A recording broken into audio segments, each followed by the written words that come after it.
What's going on, everybody? Welcome into Chicago Bears Now. I am Harrison Graham. It is officially playoff week. The Bears are in the playoffs. They are the 2 seed in the NFC. They will host the Green Bay Packers on Saturday night. Prime video in prime time at Soldier Field. Gonna be a scene, that's for sure. And we got content all week long getting you ready for the big game. Shout out your city. Let us know where you guys are tuning in from. As Cullen, it's maybe the biggest week in the history of this YouTube channel coming up. Bears-Packers Part 3. Let's go. It is a massive week, not only for the Chicago Bears, but as you mentioned, us here as well. Thank you for all of you guys that are tuning in with us. And let me know down below as you're typing in your city. Honestly, we're going to do the honor system here. How many of you guys had the Bears, not only making the playoffs, winning the NFC North, and potentially being a number 2 seed? Like, it's just crazy. Like, I just don't, realistically for Bears fans, there was always a hope with Ben Johnson that they could turn this side around.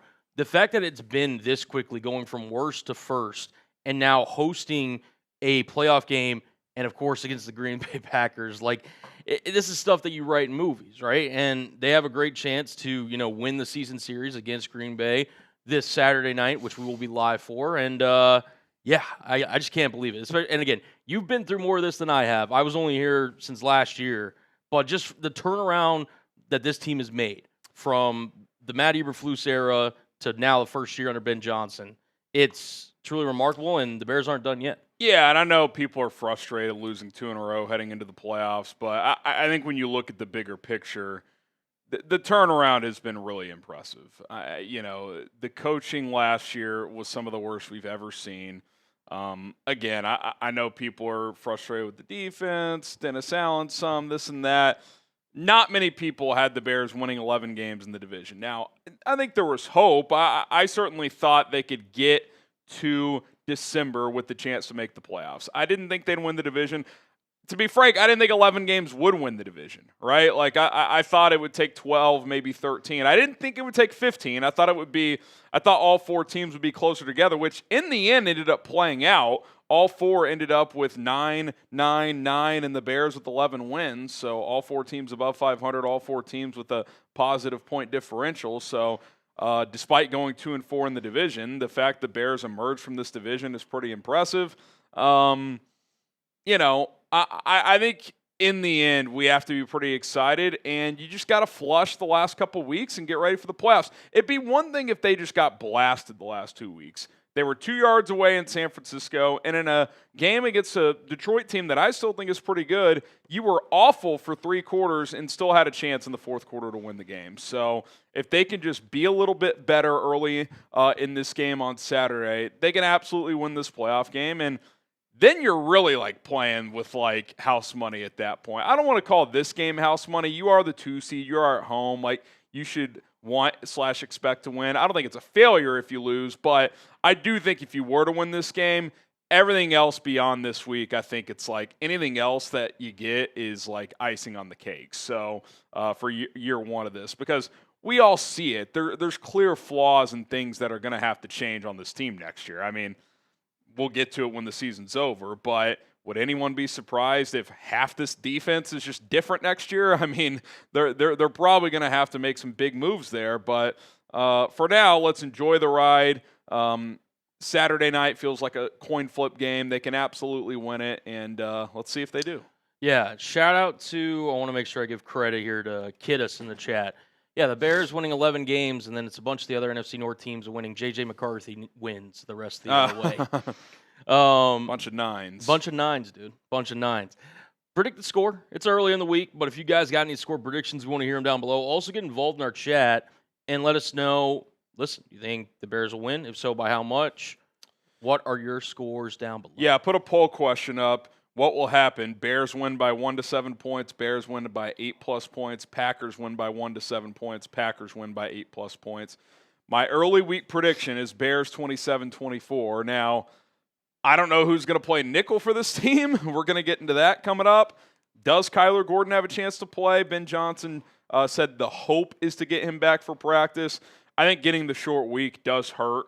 the Bears a little bit on that front because CJ Gardner-Johnson, who's in the concussion protocol, it's already hard to clear from 1 week to the next. It's even harder when you have one less day. I'd be pretty surprised if he played. And then Kyler Gordon, again, he said they're hoping he returns to practice this week. That feels 50-50 at best he goes, and if he does, he's probably not going to be full throttle. So they're going to have to piece together that nickel position, whether that means playing more base defense, whether that means utilizing some 3 safety looks, trying one of your outside corners in the slot. They're going to have to try something, but we'll see what they do. But it's going to be a challenge. This defense is certainly not playing great right now. Diego's is 30-27 Bears, 28-17 Bears from Ambi something. We got Bears 31, Packers 13. That'd be fun. That would be fun. Nick, we're hoping Gordon comes back. They're hopeful he can practice this week. That feels like a coin flip. We'll see if he plays. To your point, you kind of said this, I believe it was during the watch party yesterday. What's another soft tissue injury for Kyler Gordon? Like if I'm the Bears, and listen, you do have to obviously think about long term when it comes to players.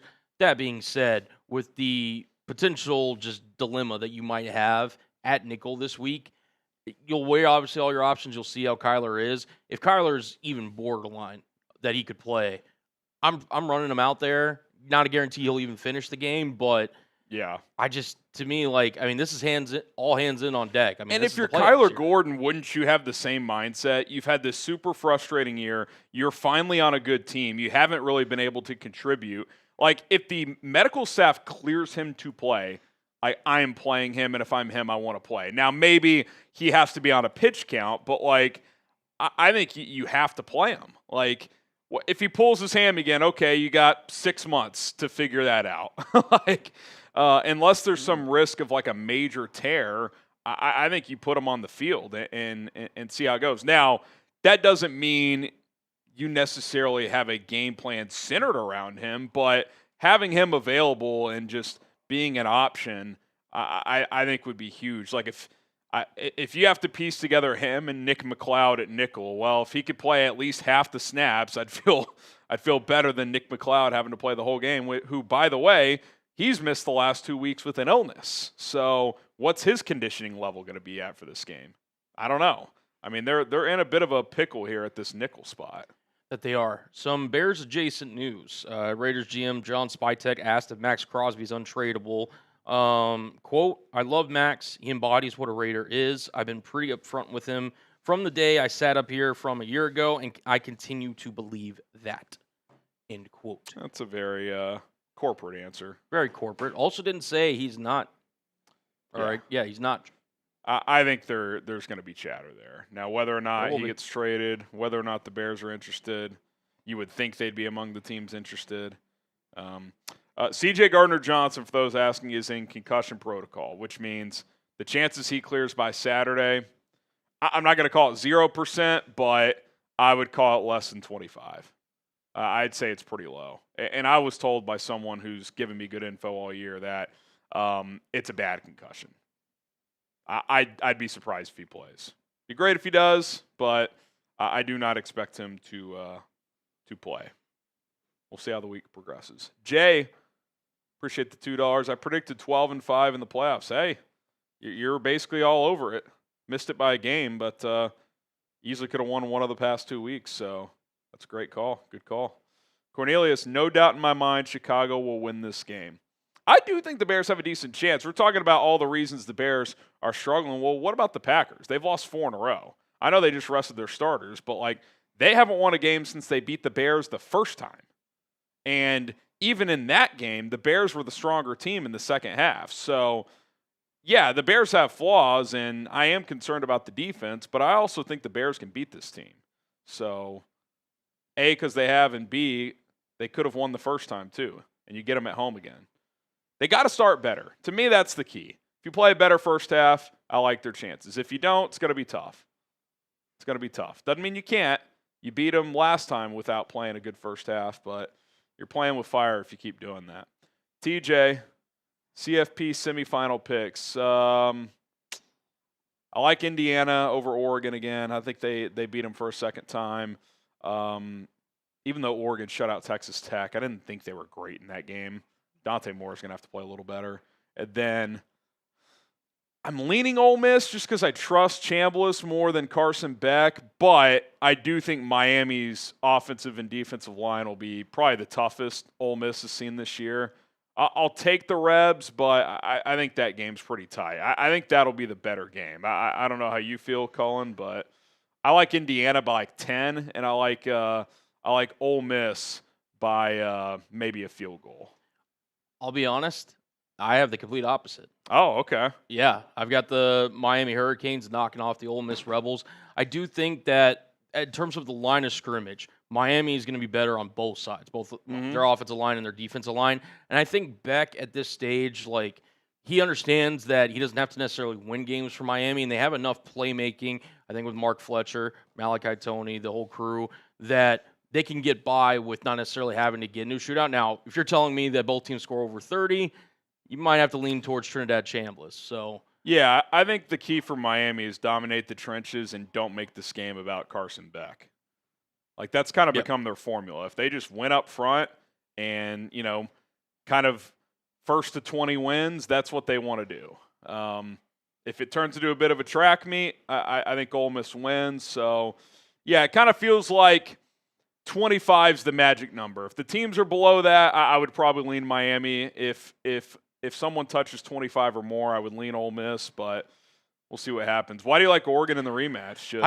I think it's second time seeing a team for Dan Lanning. I don't know why. I've felt this way all year just watching Oregon. Yes, Indiana did beat them earlier in the year. I still think Oregon, to your point, hasn't played their best football yet, and they're only a 3.5-point dog to Indiana. To me, like Dan Lanning, this group, I think he's going to get the defense to play above their heads. It's kind of similar to what they did against Texas Tech, albeit against Baron Morton, not the caliber of Fernando Mendoza. And I just think Dante Moore, to your point, he didn't play the greatest game against Texas Tech. That being said, I have confidence in him in this Oregon offense. If they can get the rushing attack going, which they sneakily can do, and they did at points during the Texas Tech game, I think they can play Indiana close, which Indiana, let's face it, hasn't played a lot of close games outside of the Big Ten championship game against Ohio State. Penn State game, but yeah, those are the only two. Yeah, I mean, there just hasn't been a lot. So if you're telling me it's close, I weirdly have more confidence in Oregon in that matchup. We'll obviously wait and see. It's obviously going to be a high-profile matchup with the two potential top quarterbacks in this upcoming draft. But yeah, give me the Oregon Ducks and the upset in that one. Yeah, I think for me with Indiana, they've given me no reason to doubt them at this point. I mean, that's fair. Few close games. They went on the road and beat Oregon and Eugene. The couple close games they've been in, Mendoza's come through. Their defense is just good. It is. So it's just hard for me to pick against them right now. But I think if Oregon wins, they got to get their speed going on the perimeter. Yeah, I mean, absolutely. I think they're going to have to hit some explosives and kind of stretch this game out. So see what happens. Yeah. Two good matchups. I think both games will be good. Yeah, and I think that's the thing, too, is that Alabama, they do have a lot of skill talent. Obviously, Jeremy Bernard, Ryan Williams, who's not having the greatest year compared to last year, but you mentioned it, Oregon's got speed. A lot of speed that could potentially give Indiana problems. I wonder if Evan Stewart will play in this game. He hasn't played yet, but he's been kind of practicing, so it would obviously be huge. That could provide them a lift. Yeah, no doubt. Jay, I know the players didn't play well, and everyone seems frustrated with the result, but honestly, for the first three quarters, it felt like the game plan was just to stay in rhythm and keep the legs warm. Yeah, Ben did say today, now he didn't concede that they, half-assed or anything, but he did say they went with more of a simpler game plan, so I do think there's an element of, yes, they played to win, and yes, they played their guys, and yes, they played hard, but they didn't pull out all the stops, if that makes sense, which, I don't know what the right approach is in that situation. I mean, I get it. You don't want to show everything you've got in the toolbox in a game that you don't have to, but I think the biggest annoyance for me yesterday was not even that. Like, if you want to play your guys, play hard, but not give away too much, okay, fine. I just thought personally, and I'm not saying they didn't try. I'm not saying they didn't play hard. I thought the energy, especially in the first half, just wasn't to the standard that it needed to be if you were going to go all out and win this game. No doubt. I mean, you could feel it in the fourth quarter. The energy changed. And I know it's easy to say when you start playing well, but like they were, even on defense, they started flying around more. TJ Edwards had a couple of big tackles in space, whereas he missed a couple earlier in the game. It's like, just like the little things, it seems like they flipped the switch. So, again, that fourth quarter does give me some optimism and confidence. And in a weird way, I kind of wonder if it was the perfect outcome, especially getting the assist from Washington of like, hey, the coaching staff has the messaging this week. Like, if you start slow, you're going to lose. But at the same time, like, okay, we finished on a good note, played well in the fourth quarter. We know we're capable. You just have to do that earlier on. So we'll see. I mean, they got to come out better. There's no question about it. And at the same time, I do think there was maybe some vanilla tendencies to what they were doing offensively. And I will say, I remember saying this specifically in the watch party, Colin. I was like, I feel like everything is just like an underneath pass. Like they're not doing like they're not attacking the second and third levels that much. They started to do that late in the game, but we'll see. I mean, we'll see what the approach is to start this game. I mean, every game's different. That's been their approach. Of they look at every game individually, which that's how you should look at every game, to attack different opponents differently. But now it's the real deal. It's the playoffs. So you gotta find another gear for all four quarters. All right, we're bringing the boob for our guy, USC fan 0924. Boom! No excuses this week. FGB. Yeah, it's win or go home, man. No excuses. If you lose, it doesn't make it a bad season, but yeah, you either win and you advance, or you lose and you go home. There's no ifs, ands, or buts. It's postseason time. It's a single elimination tournament, baby. So it's stressful, but it's what makes it exciting. Football is unlike any other sport because it's any given Sunday, in this case, any given Saturday, and now you got the best 14 teams, and one team will be left standing at the end. Cordelius, from a football perspective, why don't outside corners like playing nickel? Well, some guys do. I think there's a lot of reasons. One, historically, outside corners just get paid more. So if you can play on the outside and play it well, you make more money. Now, nickels are starting to get more money than they ever have before, so that's changing a little bit. But I think that's number one. And number two, if you are, well, two out of multiple things. Number two, nickel corners don't always play 100% of the snaps, so that's another thing. Although I'd say most play 80 to 85% in most schemes in today's NFL. And number three, I think that in some ways, outside corner is actually an easier position because you just play the boundary and, whereas nickel, sometimes you're blitzing. You got to help more in run support. You got to cover different type of receivers, tight ends sometimes. Whereas outside corner, yeah, you might face tougher receivers, but you're not facing a lot of different type of receivers. And yeah, like really good outside corners help in run support, but you don't have to do that as much. Like I love Jaylon Johnson, but he's never been a guy that helps a ton of run support, which can be frustrating at times, but when he's locked in as a cover guy, you live with it. Now, he's not covering that well right now, so that's a bit of an issue. He clearly does not feel 100%. But, yeah, I think those are some different reasons. You got to be a twitchier athlete to play in the nickel. No doubt about it. Like a guy like Nahshon Wright can't play in the nickel. He can't change directions well enough. I think we've seen that the last couple of weeks, Colin. That's why teams are just, when they get man looks on them, they just run those dig routes and force him to play across the field instead of just forward and back. You could argue at times nickel's actually tougher than outside corner just from the simple fact that outside corners, you mentioned all the, different receiver types you could obviously face. They also have the sideline there as a friend. Yep. So if you sit there, and again, there's obviously different coverages, but, if you play the receiver, depending on if you have help from safety or not, you have the sideline there as almost kind of like a secondary defender, that you can use in order to kind of help shield off a side of the field. Not saying that's easy to do, especially if you're going up against, an elite outside receiver such as Jefferson or A.J. Brown, Jamar Chase, whomever. But, yeah, I mean, at times, like, you'll see teams really try to exploit the slot / kind of tight end area of the field just because, you'll have your outside guys, but slot corner, there's so much more room that you have to cover. I mean, so many option routes you'll see during games that, I mean, you're kind of having to sit there and really make sure you pay attention on film. You're a twitchy athlete. You can react quickly. There's just a lot of factors you have to figure out inside the field, not to mention run support. You have to be a good tackler. You have to be. Play. That's why it's unfortunate Kyler Gordon's been hurt, because he's really the perfect nickel, because he can cover. He plays bigger than his size. He's very twitchy and explosive as an athlete. You can blitz him. He is a willing tackler. I mean, he's built as the perfect modern-day nickel, but he can't stay on the field. We're hoping he plays this week, practices. Bears are hoping he's out there today or this week at practice, but that's up in the air at this point. Jerome, is it me or does Caleb struggle with zone defense?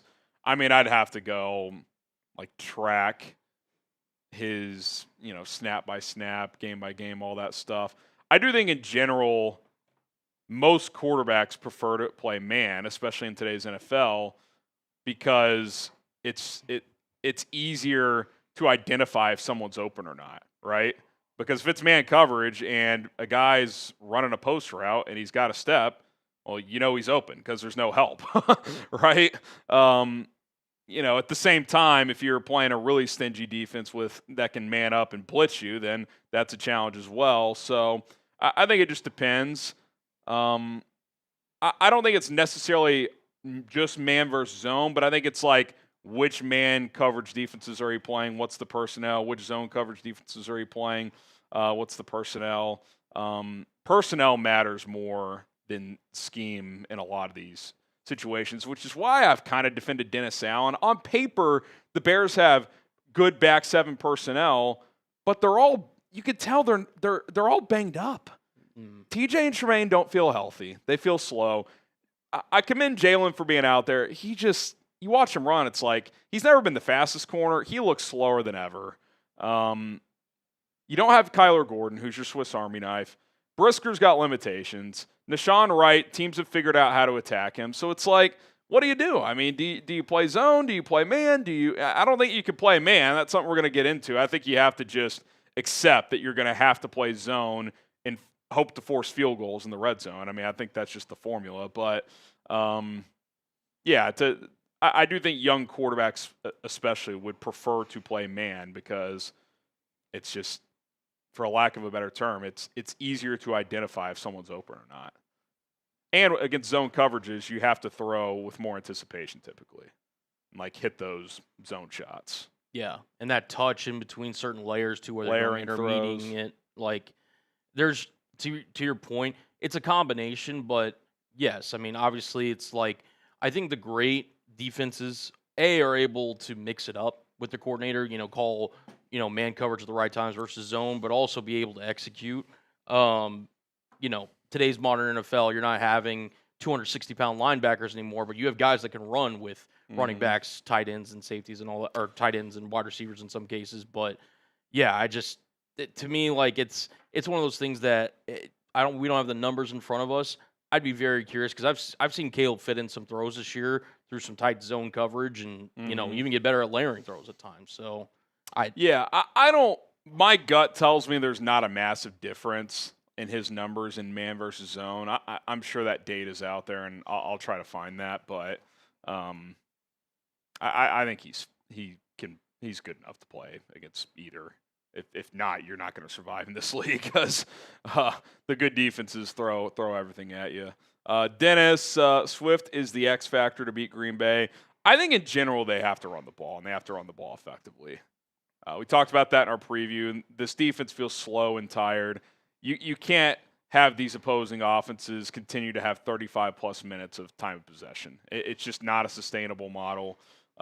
You got to run the football, have some drives. Even on drives you're not scoring, Colin, getting a few first downs, eating up 3-4 minutes, even on drives you don't score. You just have to keep your offense on the field and continue to apply pressure on the opposing defense. And the other teams have been doing that to the Bears. Even yesterday, the Lions, and we're going to get into Ben's comments, and he said, I thought the defense played well enough to win, only gave up 19 points. And there is some truth to that, but when they're on the field for 35, 36 minutes and your offense doesn't have the ball enough, it's yeah, like it's great you forced some field goals, but they also missed one and they're holding the ball for 2/3 of the time almost. It's like it's kind of misleading because yeah, they only scored 19, but there's less possessions in the game.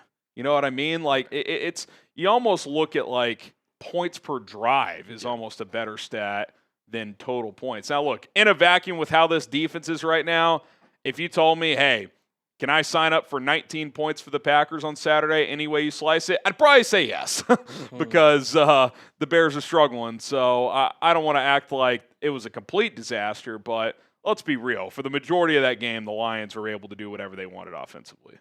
I'll say this, and we'll talk about this obviously more as throughout the week and as we get closer to the game.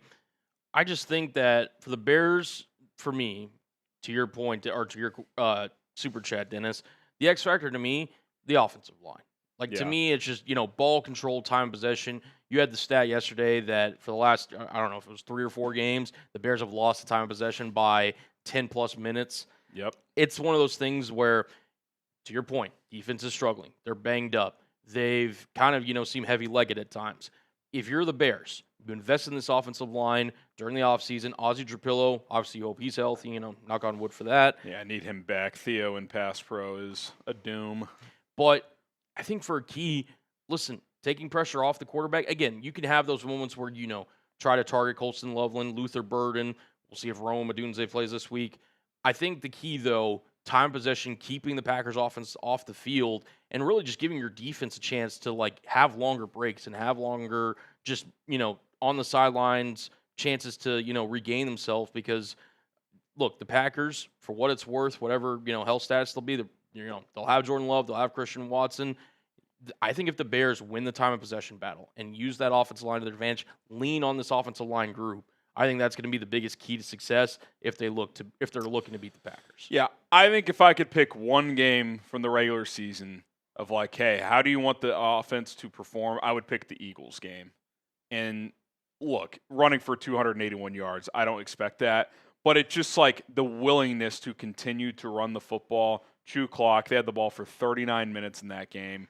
I don't expect 40 minutes TOP, but 32, 33, 34. If you can have it for more than half the game, I think that's really going to pay dividends. And look, the defense is what it is for the most part. We're going to do a segment today. What changes can Dennis Allen try to make?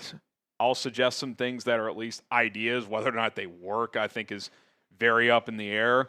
But to Cullen's point, I think it's more about how can you limit the possessions your opponent has. I think that's critical because even though the Bears showed against San Francisco they can get in a track meet and compete, you'd really rather play a game in the mid-20s and just lower the possessions, keep Jordan Love off the field, and then make timely plays defensively. Hopefully they're fresh for most of the game, and you win a game, 27-24, 24-21, something like that. You get this out into the 30s, it just becomes pretty difficult because this defense, it's just hard right now. The more snaps they play, the tougher it's going to be. So I think that's the model you're looking for. Xavier, I think it's PTSD, but I don't feel confident. FGB. Look, I think this is a coin flip game. You're playing at home. I think the Bears are slight favorites right now. That's probably how I would have it. I picked the Bears by 3. Green Bay defensively has not played well without Micah Parsons. They didn't play their starters this week, so their key guys will be fresh, but they have not put good tape out there without Micah. Are they just going to flip a script and start to do that? I don't know. I think that's going to be pretty challenging. If you want a pretty brutal stat for the Packers, let me pull this up real quick. Matt Schneidman of the covers the Packers for The Athletic had this stat. There were 325 players, he tweets, to record at least half a sack from week 9 until the end of the season. Rashawn Gary was not one of those. And he's the guy they need to step up without Micah Parsons. So I to Cullen's point with the offensive line needing to kind of dominate, I think they can have their way with this Packers defensive front. Now, I'm not saying they're going to make no plays over there, but you should be able to run the football. You should be able to do play action and take those shots off of it. You got to win in the trenches, especially on your offensive line. And you got to win with your offensive line, I would say, notably. Yes. Like, you need to run for $150 in this game, I would say. Like, if you can rush for 150 yards and, Caleb is, if ideally his pass attempts in the 30-ish. I was going to say, like, how many rushing attempts do you want between Monungai and Swift? I mean, honestly, like, 30-plus combined. Like, the last 2 weeks, you only had 22 total runs against the 49ers, and I think Caleb had, like, 3 scrambles. So that's less than 20 for the backs. And against the Lions, you had 18 total. Like, you got to get into at least the high 20s, if not the 30s. And again, this is not because Caleb isn't playing well or anything like that. I would actually say he's played as good as he has in his career the last month and a half. But, like, the way this team is built right now, with the defense feeling tired and slow, again, being balanced, extending drives, you got to run the football, wear the opposing defense down. So I think that's what they just have to try to do in this game. Astro. The good news, too, like, the short week sucks for this first round, but if you can win this game, you might have you'll have at least a week. You won't play at least till the next Saturday, potentially the next Sunday, depending on who the opponent is. So, it's kind of a double whammy. It sucks for this first game, but if you can get through it, you may have some extra time before the next game. Appreciate the 5, Astro. With the team we now have, including injuries, how far can they go versus a full healthy team, a.k.a. Gordon and Rome, hoping we can turn it around. As far as how far they can go, I don't want to, like, put a ceiling on this team. I would say this. It would be a pretty big surprise if they got past the NFC Championship game. And look, if they got to the freaking NFC Championship game, that would be the best season since the year they went to the Super Bowl, I would argue. In 2010, they went to the NFC title game. I think the Bears are one of those teams, and probably half the playoff field is like this, where they could lose first round or they could win multiple playoff games. I really think both are on the table. It's a weird year in the NFL. It's wide open. I still would say on paper the Rams are the best team in the NFC, and they're the freaking 5 seed, and they haven't played that well down the stretch. They turned it on late in the Cardinals game yesterday, but yeah, I think it's up for grabs. Cullen Seahawks are feeling pretty good, but, like, if they get into a situation where Sam Darnold has to make big play after big play, we'll see, right? Like, he's played 1 playoff game in his career. So when the best team in all of football, his quarterback, has played 1 playoff game, we just don't know. It's like the Patriots in the AFC. How's Drake May going to play in a playoff game? How's Caleb Williams going to play in a playoff game? The one thing I'll say about Caleb, he's been in high intense games all year. I think that benefits the Bears coming into the playoffs. If it's a close game late, you at least know they have a shot because they've been in those games all year, whereas some of these teams have not. So it's that's where you feel good. It's, can you get to the end of the game and still have it be close? That's where you have to start better and give yourself a shot heading into the fourth quarter. If you're down 16-0 heading into the fourth in a playoff game, I know they did it yesterday. I'm not confident they're doing that in a playoff game. But if you're within a score going into the fourth, I feel like they have a pretty good chance because they've proven they like those situations. Yeah, I mean, cardiac Bears, right? I mean, it's just the mantra of this team that's, kind of carried throughout the season. I will say this. If I had to bet my life savings on it, it's going to come down to the fourth quarter, late in the game. Just kind of how this team works, right? But to your point, listen, every team has flaws in the NFC, right? The Rams secondary is not great. Seahawks, Sam Darnold, how will he perform in the playoffs? The Niners, they're defensively beat up and have injuries, right? The Eagles, they haven't played their best ball, and offensively, they're not even close to the same team they were last year. Don't run the ball as well. Don't run the ball as well as Saquon. So if you're sitting there from the Bears' perspective, to your point, don't have, an expectation in terms of, like, listen, they won the division, they're the 2 seed. Obviously, the hope is that you win this game and that, you take care of business, especially against the Packers. But listen, I wouldn't put, to your point, wouldn't put a limit on it. Also, this is now where you're playing the elite of the elite teams. So we're going to find out, where the Bears kind of, are better than some teams and where they're maybe not as good as some teams. My whole point, though, and again, getting back to the point earlier, just lean at what you're good at. Lean on that offensive line. Lean on your playmakers in the passing game whenever it needs to be.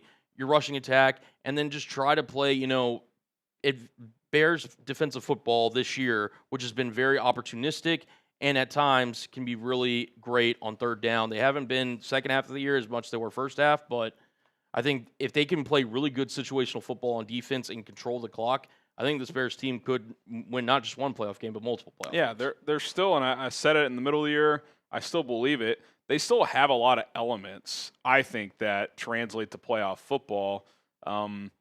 The thing they've been missing the last few weeks is the situational defense. Just has not been as good. And the last couple games, they haven't leaned on the rushing attack as much. You get back to doing those two things, they're still going to be a tough out. And you're going to be at home the first two rounds.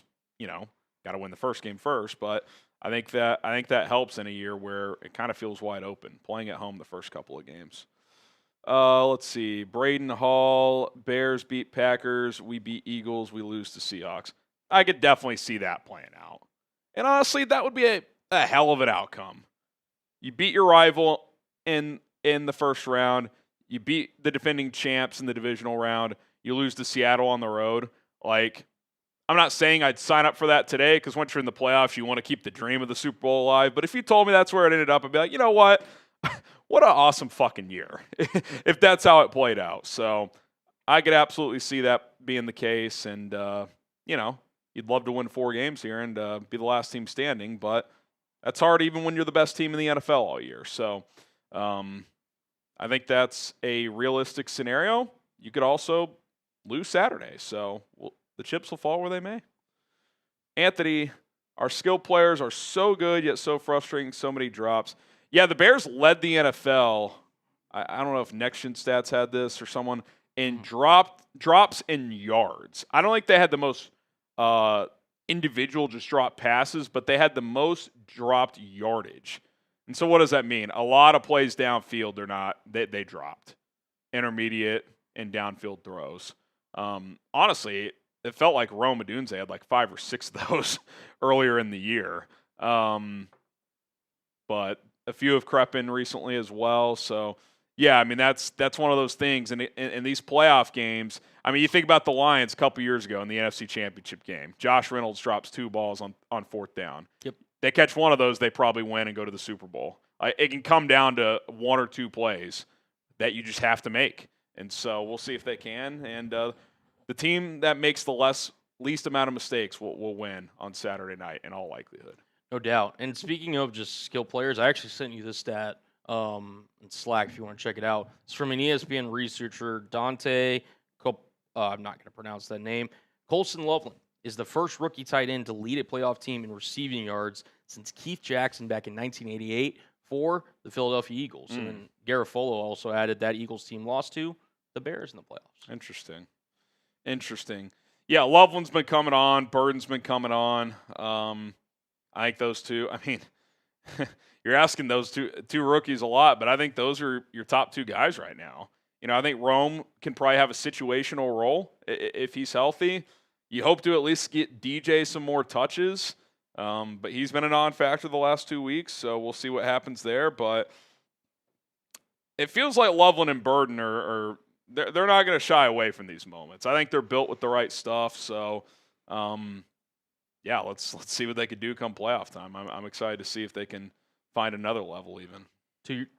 To the point of Luther Burden, I will say this. Loveland's kind of emerged, especially with Rome's kind of, injury to his foot, obviously, as kind of the reliable go-to target for Caleb. Let's not forget about Luther Burden in terms of just kind of throughout the course of the game, because he's so dynamic and give you just kind of that jolt of just, energy and offense.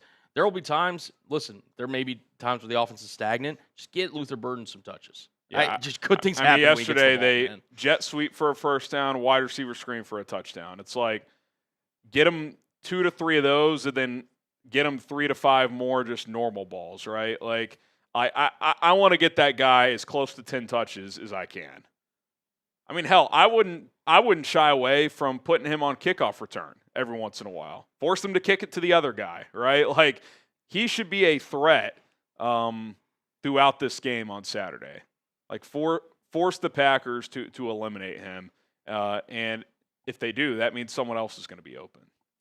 Golden Boy, I think we win on a last-minute takeaway. That'd be symbolic if they could finish a game with a defensive takeaway It's usually had to be the offense in these tight games to win them down the stretch, but maybe Caleb drives them down with a couple minutes left, takes the lead, and they get a takeaway to finish it. That would be nice. That would be a confidence booster for the defense for sure. Yeah, we're getting Edov chats on Monday. Edov super chats. Edov. No, I mean, he hasn't super chat, but Edov, like, similar chats in terms of, like, calling chats. Oh, I see what you're saying. Yeah. He did it again yesterday. He did. Did it again yesterday. Tyler Villa, Caleb would have broke 4K if not for all the drops. Yeah, it is what it is. Single season record next year. I mean, it would be a shock. If he plays all 17 next year, he's hitting 4K. I mean, he was 7th in the NFL in passing this year at 58% completion percentage. So that shows, really like he could be like a 4,500-yard guy if he becomes like a 63 to 65% guy. And yeah, some of that's due to drops as well. But yeah, it is what it is, man. They came out too flat yesterday. There was probably a stretch in the middle of the season, especially when they were just more run heavy, where just too many games where you're throwing sub 200. But 7th in the NFL in passing yards. I mean, 7th in touchdown passes, I think, or 6th or 7th. And then I think 7th fewest interceptions among qualified starters. I mean, it's a pretty good year. Like, there's things to improve on, but I think all in all, we should be pretty happy with where the development of Caleb is going. Edward, you're the GM. How do you fix the D this offseason? I mean, we'll have content for that, but I mean, my initial thoughts are just, I think number one is like, what's your plan to get after the quarterback? And look, other things have emerged, right? Do you have the corners you need? Do you need a new linebacker? Are you going to need a new safety? Well, you're not going to be able to probably fix everything. So to me, how do you mask deficiencies? You get after the quarterback. So that would be my plan A. Can I get a Max Crosby? Do I trade up in the draft for someone I really like in the first round? Is there another player out there? Is Danielle Hunter available? Like I would try to get the best pass rusher that I can at the most reasonable price I can. I'm not going to give up 3 ones for Max Crosby, but if I can get him for a first, a day 2 pick, and a player, I'd probably do it. So I could do that first, and then you got to hit on some draft picks. Like that's what I would do. And they hit on 4 draft picks this year. They were all offensive guys. Do the same thing next year, but for defensive guys. Like that's what you got to do. So, and you hope some of these guys who have been banged up this year. I think you're not going to do this for everyone, Colin, but like certain guys under contract, like you're kind of stuck with a guy like Kyler Gordon. I do think there's going to be a little bit of just crossing your fingers and hoping he can be healthy next year. Like maybe you have a better contingency plan and you don't have to bring CJ Gardner-Johnson off the street. Maybe he's on this team too, but I still think if he is, he's probably at safety next year. But yeah, I think pass rush first, and then you start looking at the other areas. I do think in general, in the back 7, you got to add some more speed. So I don't know who's going to be here, who's not at linebacker, safety, and corner. But guys who aren't here, the replacements need to be faster. That's what I would be looking at because they feel slow. And I don't know if that's just the injuries, if that's just being late in the year, but they feel slow to me right now defensively in the back end. Well, obviously, wait and see, kind of what cap situation moves they make in regards to guys like DJ Moore, Cole Kmet, maybe even a Tremaine Edmonds. I think just from my own personal opinion, I would invest 2, either, again, whether that's trade for agency or draft, just 2 new players along that defensive line that need to be contributors. To your point, to improve the pass rush, whether it's 1 defensive tackle and an edge rusher, or maybe you get 2 edge rushers. I think just another injection on the defensive line of at least 2 players, I think would be something that I would try to do. At linebacker, you're probably going to need another one just to have. The Bears have kind of, in terms of, they have Noah Sewell, they have DeMarco Jackson, they have these guys that can contribute long term. I think that could be a sneaky pick. And then to your point, we've talked about all offseason, the safeties, there's no safety that's currently signed past this season for the Chicago Bears. That's going to be the situation that you address probably in the draft.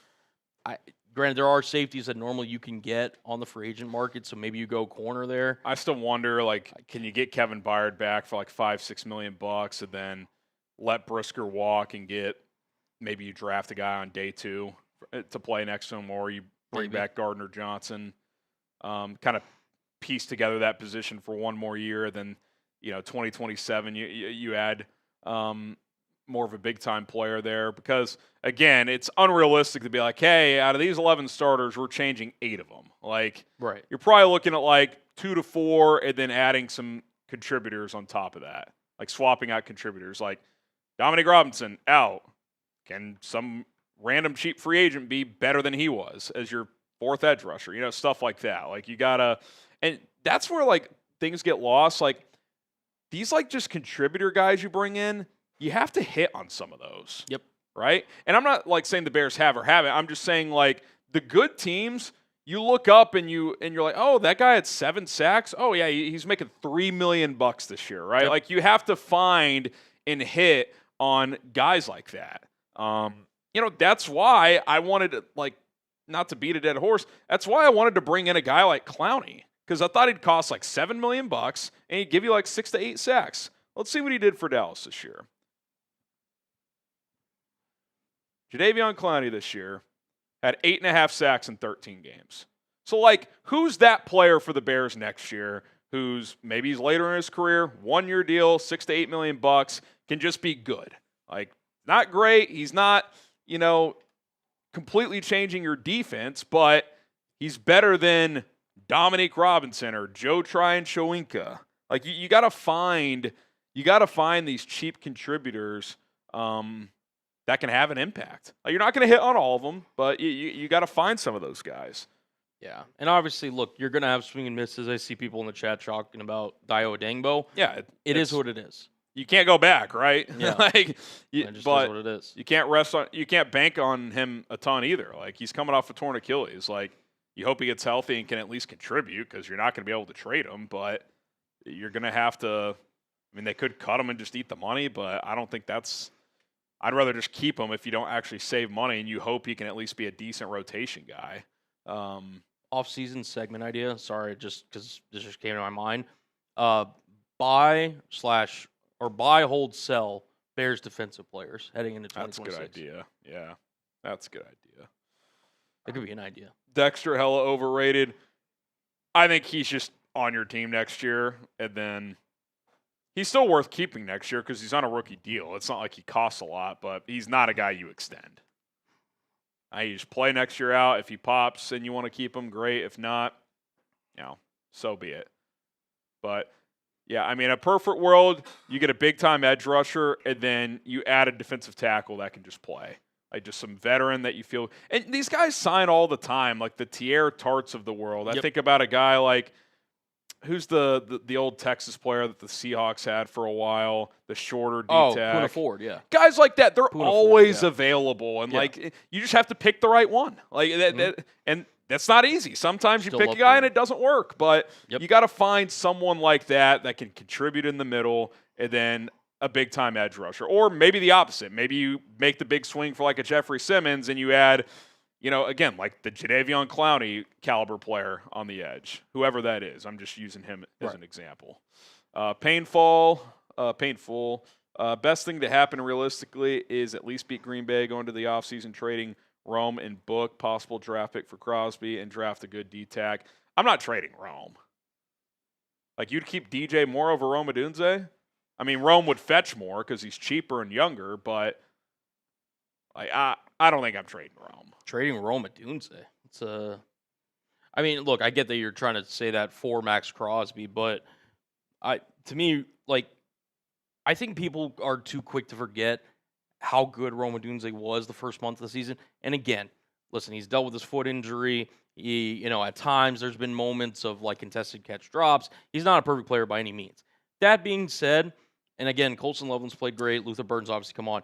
He is 100% in the Bears' future plans in terms of this. He's at minimum a really good number 2 receiver in the NFL that has wide receiver 1 traits. Now, maybe Burton's just a better player, and that's not a bad thing. That's a good thing.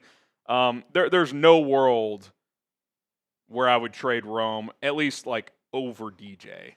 Now, I'm open to any specific ideas. And for anyone, just about anyone, but like that doesn't even really help you, by the way, because like part of like like Rome doesn't cost much against the cap, and bringing in Crosby, like you're gonna have to shed some big money to even make that work. Rome doesn't even help you do that really. He only costs like $5-6 million as the 9th pick or whatever it was. So, yeah, I would not be doing that. Alex Todd, Harrison, and Cullen not putting any good news.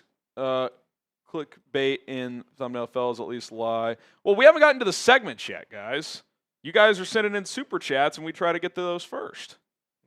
Yeah, you guys. Do you want me to not answer your super chat and hit the news first? We can do that.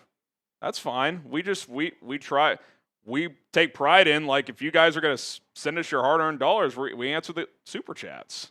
But we can put those on hold. Ironically, yours is the last one right now, so we're about to get to some news and some injury updates. And how dare you say that, we put clickbait in the thumbnail. Yeah, come on. Click-worthy, gentlemen. I do want you to click. I mean, that's click-worthy. You have to. If you don't click, we don't exist. But come on. We'll get to. Do we hit Wasim after? Wasim's an OG. Yeah, Wasim. We gotta hit Wasim. That one. We gotta hit Wasim. Come on. Wasim. Ian says if Sweat can have a good game Saturday, we win. Yeah, I mean, I think he's an X factor. Is he gonna be an impactful guy, or are we gonna go 60 minutes and not say his name? So, kind of a weird 10-sack season. Doesn't feel like he had a huge year, but he's clearly capable. Feels like he goes on stretches. Yeah, he's kind of a streaky guy. He'll have like a 3-game stretch for because what was that stretch? He had like 5 sacks in 4 games. You're like, it was after the bye week. Yeah. Then he'll go 3 weeks without making a splash play. Wasim says I would go after Hendrickson. That's going to be a name we'll discuss for sure. I'm curious to see what his market is. All right. Ironically, Alex Todd sent in another super chat. This will be the final one before we get into a segment. All right. He says, just tell me Caleb is going to throw 5 touchdowns, and Monungai and Swift will rush for 500 yards, please. Caleb will throw for 5 touchdowns, and Monungai and Swift will rush for 500 yards. You heard it here first. He said it. But if they can run the rock and if Caleb plays well, they'll probably win. All right, here we go. Hit that like button. We get more Bears fans in the chat. That helps us out. We greatly appreciate it. So hit that thumbs up icon. Here's what we got coming up. Today's news and injury updates, including a big update on Kyler Gordon and CJ Gardner-Johnson. Put it on the thumbnail. We'll take your questions. # Bears or Super Chat. And then I got a little segment cooked up. Dennis Allen, is he going to make changes? Are there realistic changes he can make to get better production out of this defense? We'll find out. We'll jump into it coming up right now.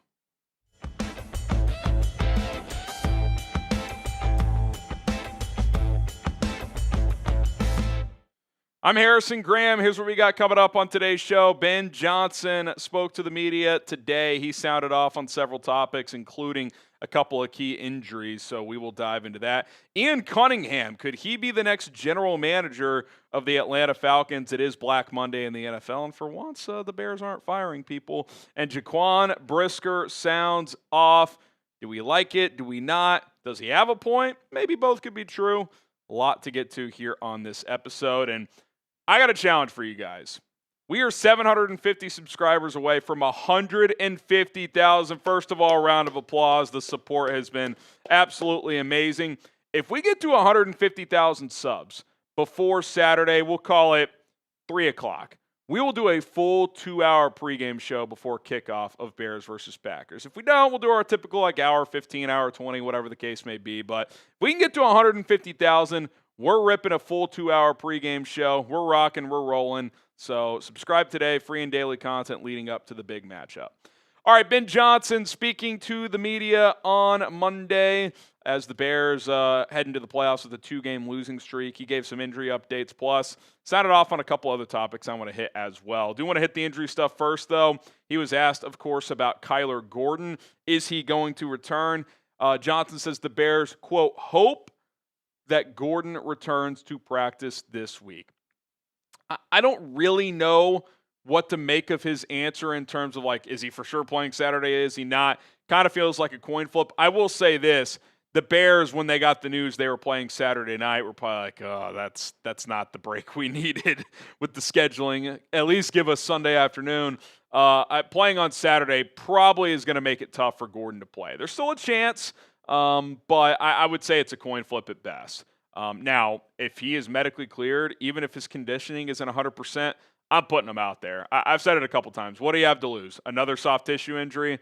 You got the full offseason to heal that puppy up and hopefully have a better plan to get healthy and stay healthy next year. But you would think Kyler Gordon, who got a big extension, has been hurt all year, has not been able to contribute for this team that's been a good team, has been on nothing but losing teams until this year, and he hasn't been able to play. You would think he would be itching to get out there. So I am still hopeful he can play. I don't have major expectations there, but with C.J. Gardner-Johnson in the concussion protocol, any level of Kyler Gordon you can get would obviously provide a lift. Johnson did confirm that C.J. Gardner-Johnson is in the concussion protocol. That makes Saturday pretty unlikely. Again, double whammy on the short week. A, tougher for Kyler Gordon to get back and play. B, to clear concussion protocol in 2026 in the NFL, there are numerous steps.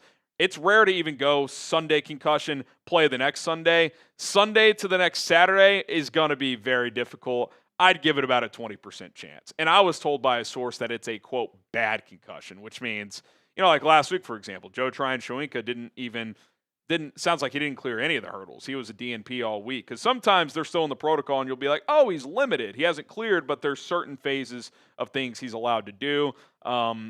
I'm not optimistic Gardner-Johnson will play. And then that creates a problem at nickel potentially.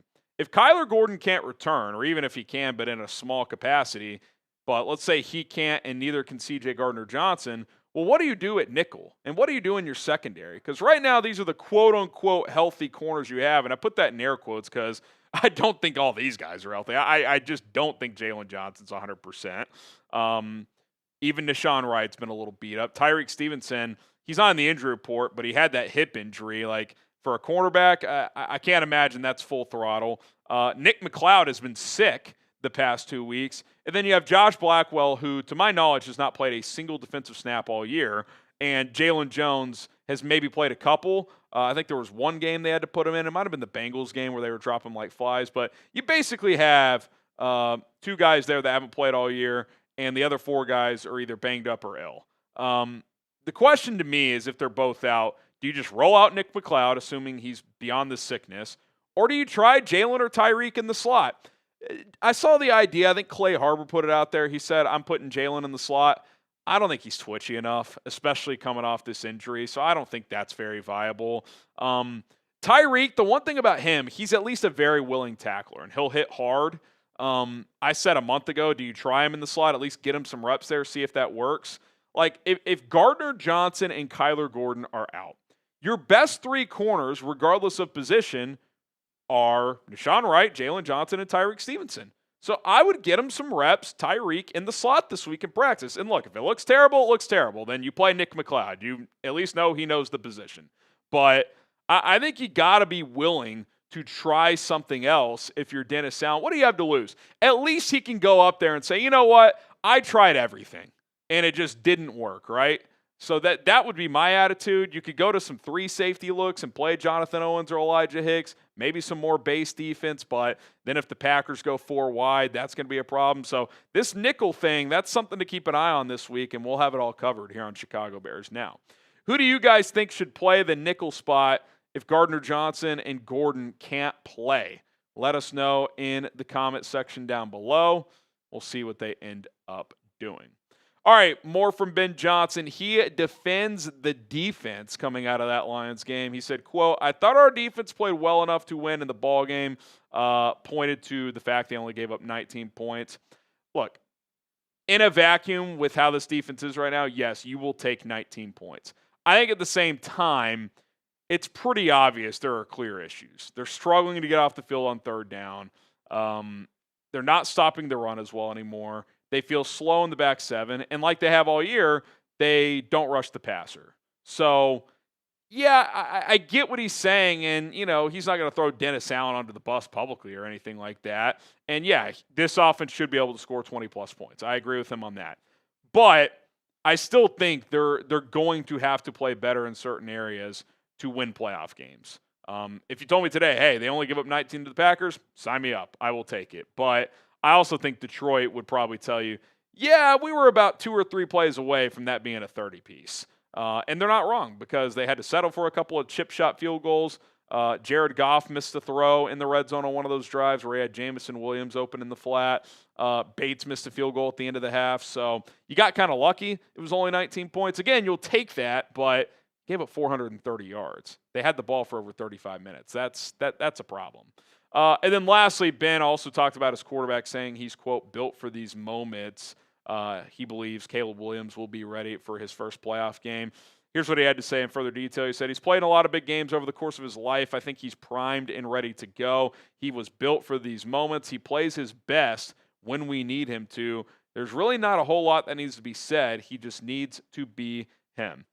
If the Bears as a whole, including Caleb, can start better in the first half, I'm not saying drop 20 points. I'm not even saying have a lead at halftime. But if they could just be in the game, one-score game at halftime, have a little bit more juice, momentum on both sides of the ball, I'm very confident they can win because we know they're a good second-half team. They tend to make adjustments at halftime, and they're excellent in the fourth quarter, and they have a very confident quarterback in high-stress situations who tends to make a lot of plays in those moments. We saw it yesterday. Even though they lost 16-0, touchdown, 2-point conversion. Touchdown, 2-point conversion. Didn't finish the deal, but again, that's more of just it took too long. You have to have more going early and not just need a miracle at the end of the game. If they're just within touch heading into the fourth quarter, I'm very confident. So if they could start off better, I feel good, and I agree with Ben, what he's saying there. We have a quarterback that is built for the big moments. All right, we got a lot more to get to, including Ian Cunnigham. Maybe this is the year he finally gets a GM job. But today's show is brought to you by Rocket Money. How much time are you spending each month, trying to manage your finances before Rocket Money?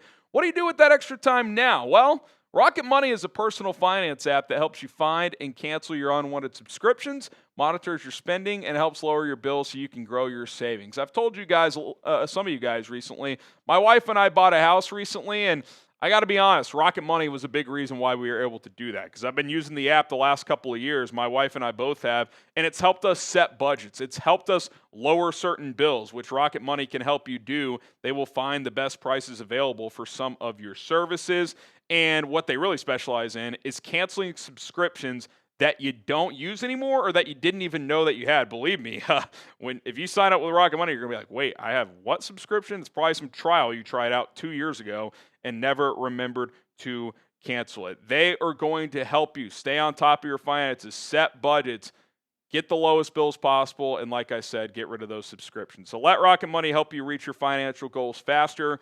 Join at rocketmoney.com/bears now. That is rocketmoney.com/bears now. Rocketmoney.com/bears now. Link is in the comments and the description.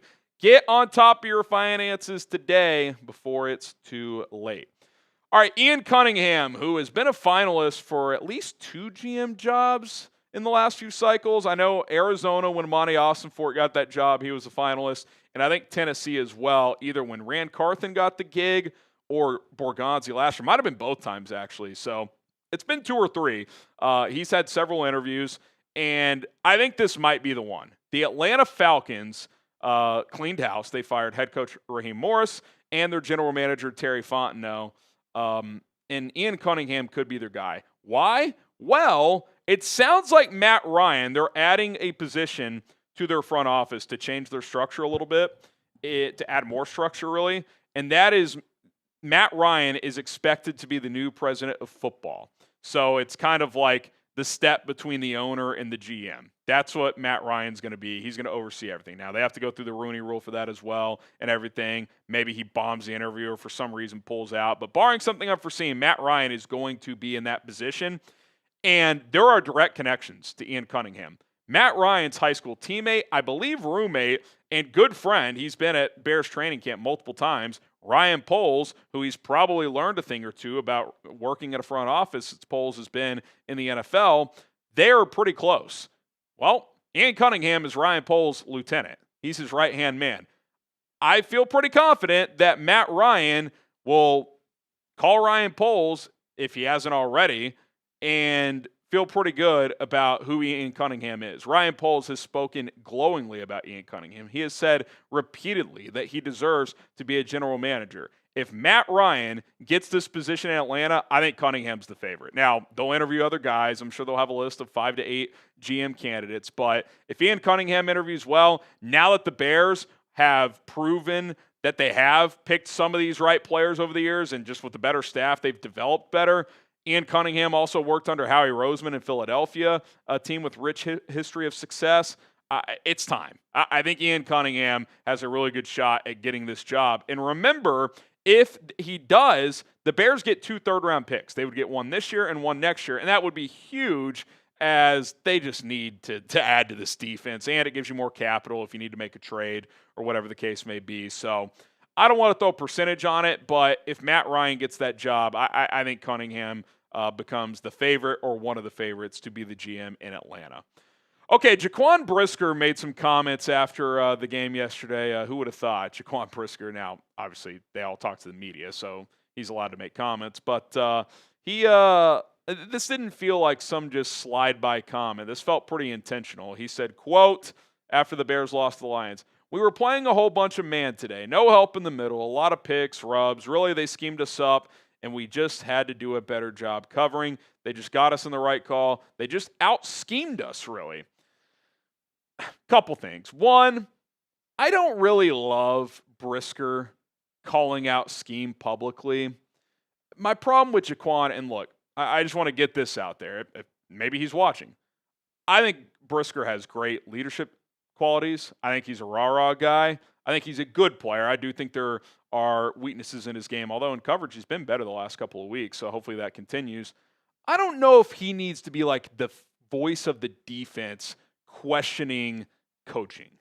And I'm not saying that's what he was going for, but, Dennis Allen earlier in the week was asked about Brisker, and he kind of gave a nonchalant answer, and people kind of read between the lines. Yeah, it feels like Brisker's probably gone after this year, and that could be the case. I had a source tell me that Brisker's reps asked about a contract extension. The Bears said that's a non-starter right now. Whether that's true or not, I don't know. That's what I was told. But the bottom line is, I don't love him saying that, especially going into the playoffs. Like, this has been a great year. Like, I don't know. It's like sometimes things are better left unsaid. You handle that behind closed doors. Because I will say, I do think he has a bit of a point. I don't think he's wrong. I just think it would carry more weight if, like, Kevin Byard said it, right? Detroit picked apart the Bears all day long over the middle of the field. It was bad. Now, this is where I'll defend Dennis Allen too. Like, Brisker's like, oh, they ran too much man. Well, what did they do the week before against the Niners? They basically ran exclusively zone. They gave up 42 points. And to Brisker's credit, last week he said, yeah, we didn't play well enough. We screwed over the offense. We should have won today. So even though I tend to agree that you probably should run more zone than man, last week you didn't, and it was actually a worse outcome. So I think Dennis Allen is just trying different shit, and nothing's working right now.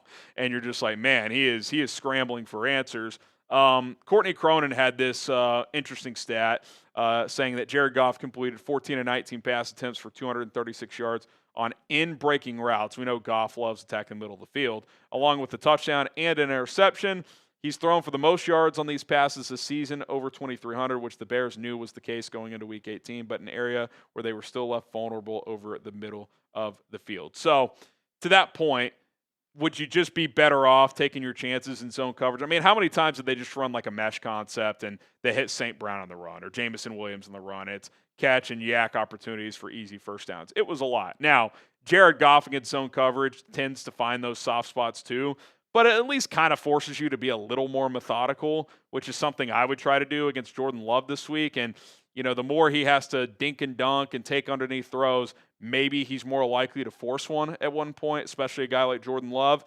In general, I don't think the Bears are fast enough to run exclusively man coverage. Now, you should mix it in some, pressure looks, all that stuff. I'm not saying you can never run it, but I do think you probably have to run more zone than man. Jalen's a step slow right now. Nahshon Wright feels a little slow right now. CJ Gardner-Johnson, who we don't even know is going to play this week, he in man coverage against technicians no shot. That's not his game. You just don't have the personnel. So, you're probably going to have to play a bend, don't break approach, zone coverage, and hope you don't break like you did against the Niners. That's the challenge. So I think he had a bit of a point. I don't love that he said it out loud, especially when this has still been a great year and everything, and you're heading into the playoffs. Both things can be true. Hopefully they can find some solutions for Saturday. Should the Bears play more man or zone coverage? I think it's got to be zone. I'm typing Z for zone, even if Dennis Allen and his roots would want to run more man. Again, to his credit, I think he's tried both, and as of late, nothing seems to be working consistently. That'll do it for this edition of Chicago Bears Now. Lots of things happening as we enter Wild Card Week, Bears-Packers Saturday night. We will have full coverage every single day. Again, if we had 150,000 subscribers by Saturday, we will do a 2-hour pregame show. So you know what to do. Hit that subscribe button.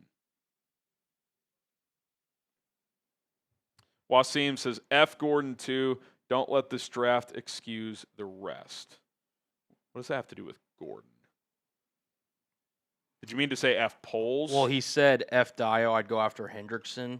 So I'm guessing he's saying, move off of Gordon, I guess is his kind of. But what's the second part of that? Don't let this draft excuse the rest. What does that have to do with Gordon? Or is it just two different comments, Wasim? I need more clarity there. So if you want to follow up, Wasim, I would appreciate it in the chat. We will take your questions coming up here. Hashtag Bears or Super Chat to get your questions answered on the show. Hashtag Bears or Super Chat. We can save Con Man for the mailbag and Volts and Timber as well. If you Super Chat, jump the line, hashtag Bears. We get as many of those questions answered as well. You can ask about this game. If you have offseason questions, you can fire away on those as well. He says two different comments. Two different comments. So the draft one, I'm guessing it's probably when I said they hit on 4 draft picks this year. Don't excuse the rest of them. Yeah, I mean, I think this is easily, at least through one season, Pole's best draft. Now, don't forget, Caleb and Rome in the first round, when you have the number 1 pick, it's kind of hard to screw up, but, those are going to be 2 cornerstones. Poles took a lot of heat for taking Darnell Wright over Jalen Carter. Both have been good players, but, that's a good pick. Darnell Wright feels like a 10-year tackle for you. He's really had a big-time season, and that's with a bum left elbow. It's more like in the middle rounds he's got to hit more. And when you become a good team, those picks are huge. You got to hit in the 3rd, the 4th, the 5th. Not every pick, but you got to hit a fair amount to at least find contributors. The 3rd round has been a problem. Velus Jones not in this team. Kron Amagaji, I haven't even heard his name in months. I don't expect him to be on the team next year. You've got Zach Pickens, who didn't make it to year 3. It's got to be better in the 3rd round. This year didn't have a 3rd round pick, so maybe that's the key. I don't know, but we shall see. All right, hashtag Bears, Super Chat. Looks like we got a good amount of questions in there for you. We will get this rolling here on a Monday. So fire in the chat. Bears-Packers questions. If you want to fire off-season questions, that's cool. We'll answer them all here on the show.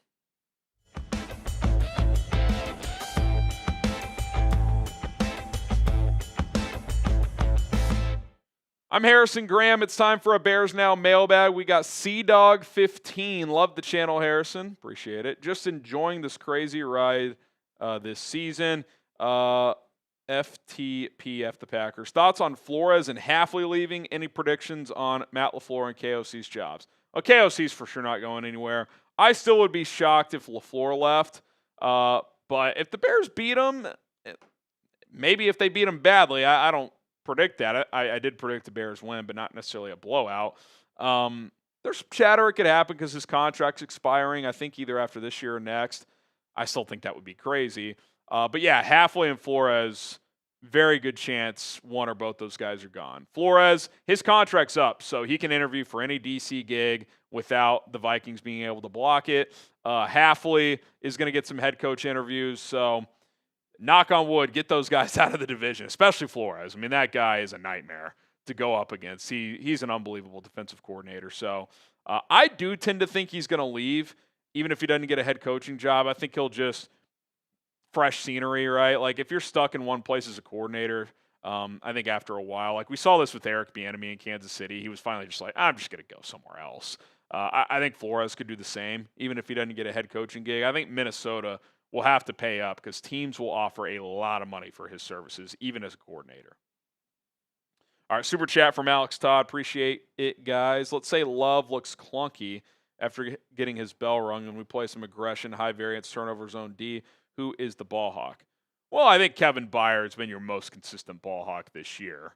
What was that, his 7th pick the other day, 6th or 7th? Don't say it. Nahshon Wright was that for a while, but the last few weeks he hasn't really been in position to take the football away. Hopefully that returns. But I would think Kevin Byard is the guy. Tremaine Edmonds, before the injury, had 4 interceptions in 10 games. I mean, it's unfortunate he got hurt. He was having a career year with the Bears, and he just does not look like the same player right now. Doesn't feel like he's 100%, but regardless of Love's, bell rung status, typically Jordan Love's going to give you a chance or two to make a play. Now, he's done a better job of lowering the turnovers this year, but I would guess there's at least one play in this game where he's going to give you a chance to pick the ball off, and you got to make it. You have to make that play when it's there to be made, so hopefully they can do so. All right, it is Packers Hate Week Part 3. Spam it all week long. Get the FGBs down in the comment section below. FGB, FGB. By the way, you want FGB gear? Chatsports.com/FGB. CJ the Great, chances Rome plays. I think he's playing. We're filming this on Monday, so we probably won't know more till Tuesday or Wednesday. So keep an eye on those injury reports. We'll, of course, have it covered. I'm guessing he plays on a pitch count. Like Luther Burden and DJ Moore are going to be your full-time starters. Maybe Rome and Jade Walker stagger the snaps. Jade has seemingly surpassed Alameda in snaps, which, hey, I'm all for, not only for this year, but like Jade, if he keeps proving himself, maybe he's your third receiver next year if you pivot off DJ. So I think Rome will play. I think it'll be on a pitch count, but I do think he'll be out there. Construction King, only way we can win games in the playoffs is a lot of takeaways or Caleb having an absolute shootout. Yeah, I mean, I think you're going to have to win the turnover battle most games. That's normally true anyways, but I think it's even more so with this team. And offensively, whether it's Caleb or running the football, you're going to have to put points on the board, and you're going to have to sustain drives. You've been getting killed in the time of possession battle recently. That's got to at least even out. If not, you win it moving forward. Because the defense they feel gassed even early in these games. So you're going to have to find a way to do better there. All right, today's show is brought to you by our wonderful friends at Prize Picks. Whether you're starting a new routine or making player picks for the first time, trying something new can be hard. But in life and on Prize Picks, it always feels good to be right. With high-pressure playoff matchups every weekend and elite hoops action almost every night, the action never stops. And Prize Picks lets you take control. New feature alert. Prize Picks now has early payouts. If your lineup gets off to a hot start, you may now have the option to cash out those winnings before the game even finishes. Another cool feature is Prize Picks offers injury reboots. If one of your players leaves the game in the first half and doesn't return, Prize Picks won't count it as a loss within your lineup. It'll simply turn a 4-player lineup into a 3-player lineup or whatever the case may be. Little 2-player lineup here. I'm taking the more on both quarterbacks, passing yards.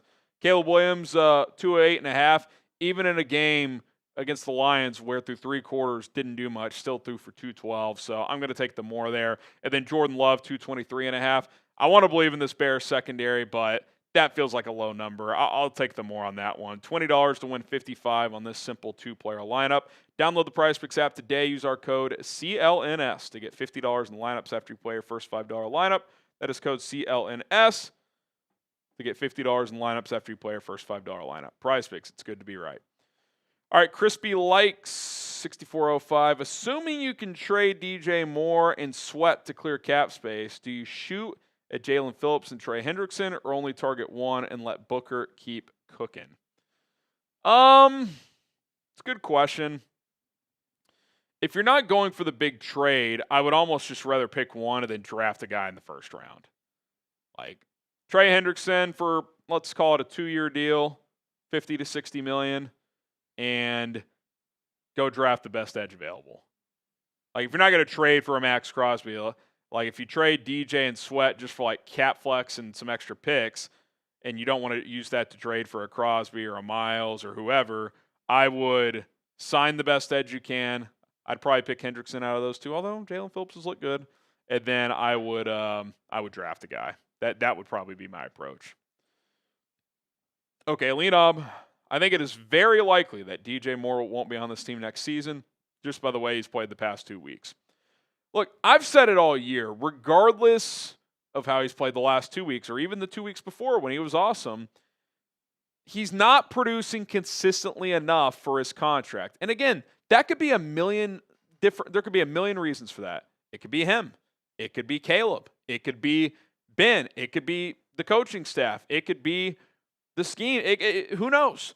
But the bottom line is he's the type of guy teams move off of when they have bigger needs. Because you have Rome Odunze. You have Luther Burden. Jahdae Walker looks like a guy who could be a wide receiver 3. So it's not even, and I'm going to continue to say this, and I don't think DJ's handled everything perfectly, but it's not even an anti-DJ thing. It's just look, man, we got bigger needs. We save $16 million if we trade you. You could probably have a bigger role elsewhere. This might just be best for everybody. That's kind of how it feels. Now, I'm worried about the here and now. I think here and now, DJ can still help you. I think there's a world where he's back on this team next year, but I would tend to agree that it's more likely than not that's a guy you pivot off of and you use that money / draft pick help to go get defensive help because you need help all across your defense. That's what it feels like to me.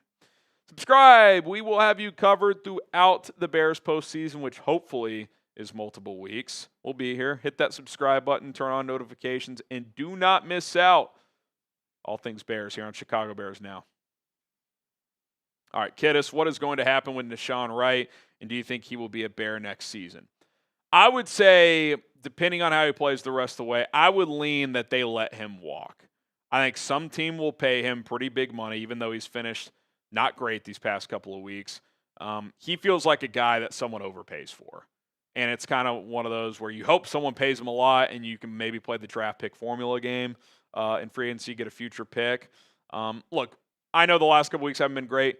He has still been a godsend for this team. When everybody was hurt at corner throughout the season, Jaylon most of the year, Tyrique missed some time, Kyler, this guy has been healthy and he's made a lot of plays. Yeah, he gives up a lot of plays. He gives up yards, gives up touchdowns. The turnovers have disappeared the last few weeks. But all in all, he's been a great story and a really good player for this team. But I think it's one of those where you recognize, okay, he's got flaws. That's probably a guy you just let walk. And, Tyreek's still under contract. He can be a starter for you next year. He's not a perfect player, but he can be a starter. And then you have to determine, is Jaylon Johnson, do you think he can get back to himself? Or do you hedge there and you draft or sign someone else, at least a starting level player to be insurance? But I would guess Nahshon Wright probably gets priced out and you let him go. But that could change. DC Viper, with all the recent coaching fires, who are some of the Bear coaches who could get some looks at head coach? I would guess that some guys that could at least get interviews are Al Harris, for sure for DC, maybe a couple head coaching openings. Declan Doyle, although I don't think he'll get a head coaching job. Could get a play calling OC gig, though. And then maybe Antoine Randall. I think a lot of assistants, though, will get looks for either coordinator or position coaches. Like Eric Bieniemy, he'll get OC looks. He might just be back in Kansas City. Sounds like Matt Nagy's going to be gone. So they might just bring him back. So there's going to be interest in a lot of these Bears coaches. I doubt any of them get a head coaching job. But, Declan, if he wants to get play calling experience, I could see that happening. If Al Harris wants to become a defensive coordinator, I could see that happening. My biggest one I don't want to happen is Jeff Hafley leaves Green Bay and they hire Al Harris to be his replacement. That would suck. But a lot of time between now and then. We'll have to wait and see. What is your confidence level in the Bears beating the Packers? Scale of 1 to 10, 1 being you're not confident at all, 10 being you are extraordinarily confident. I'm going to go 7-3. I'm mildly confident. If the Bears play a better first half, I think they'll beat the Packers. If they don't, it's gonna be a dogfight, and they're gonna have to rally late, which they can, but you're playing with fire there. So 7.3 for me. Osmonic, Bears defensive end or defensive tackle, which one do we need to upgrade in the offseason more? I would still lean edge, but really either. Like, who's the best player you can get on the defensive line?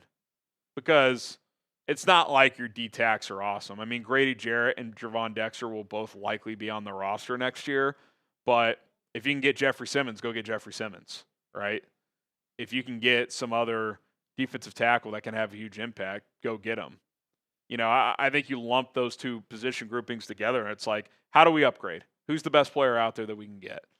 I feel like there will be more edge options via free agency and the trade market, but if you tell me it's a defensive tackle, I'm all for that as well.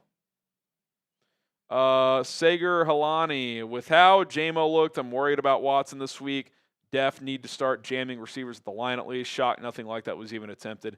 I will say there was one place where Jaylon Johnson lined up in press on Jamison Williams, and JMO just ran a drag on him and burned him. It's like, dude, at least like bump his shoulder off, reroute him, man. He's right there. What's the point of pressing if you're not going to get physical at the snap? It just feels like Jalen's not his confident self. He even admitted a couple weeks ago, he's like, yeah, I'm waiting to feel like myself again. And then he made that play against the Niners on the opening play. Like, okay, that's the Jaylon Johnson I'm used to. Identifying, reading the play, deflecting it, someone picks it off. And then against the Lions, he was really bad.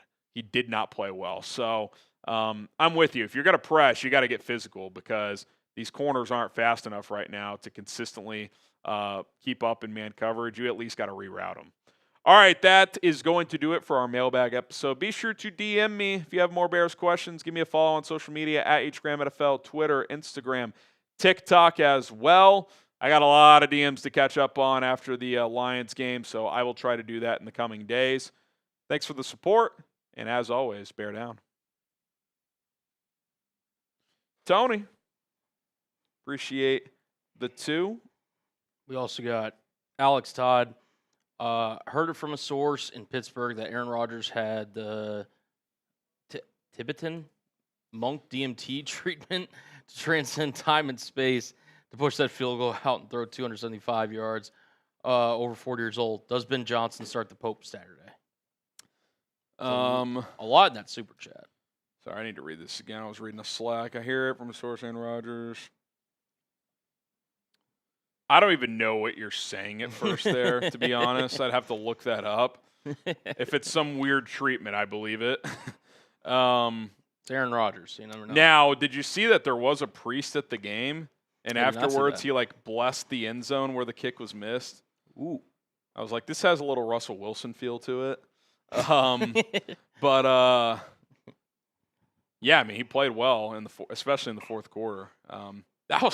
That's a fun fourth quarter, man. It was electric. Both quarterbacks making plays. That was awesome. It was felt for both kickers. Chris Boswell got away with one, but yeah, contrasting styles. Obviously, FAR, but I mean, it was like the savviness of Aaron Rodgers, like methodically making his way down the field. Lamar, it seemed like every big play was going to Zay Flowers down.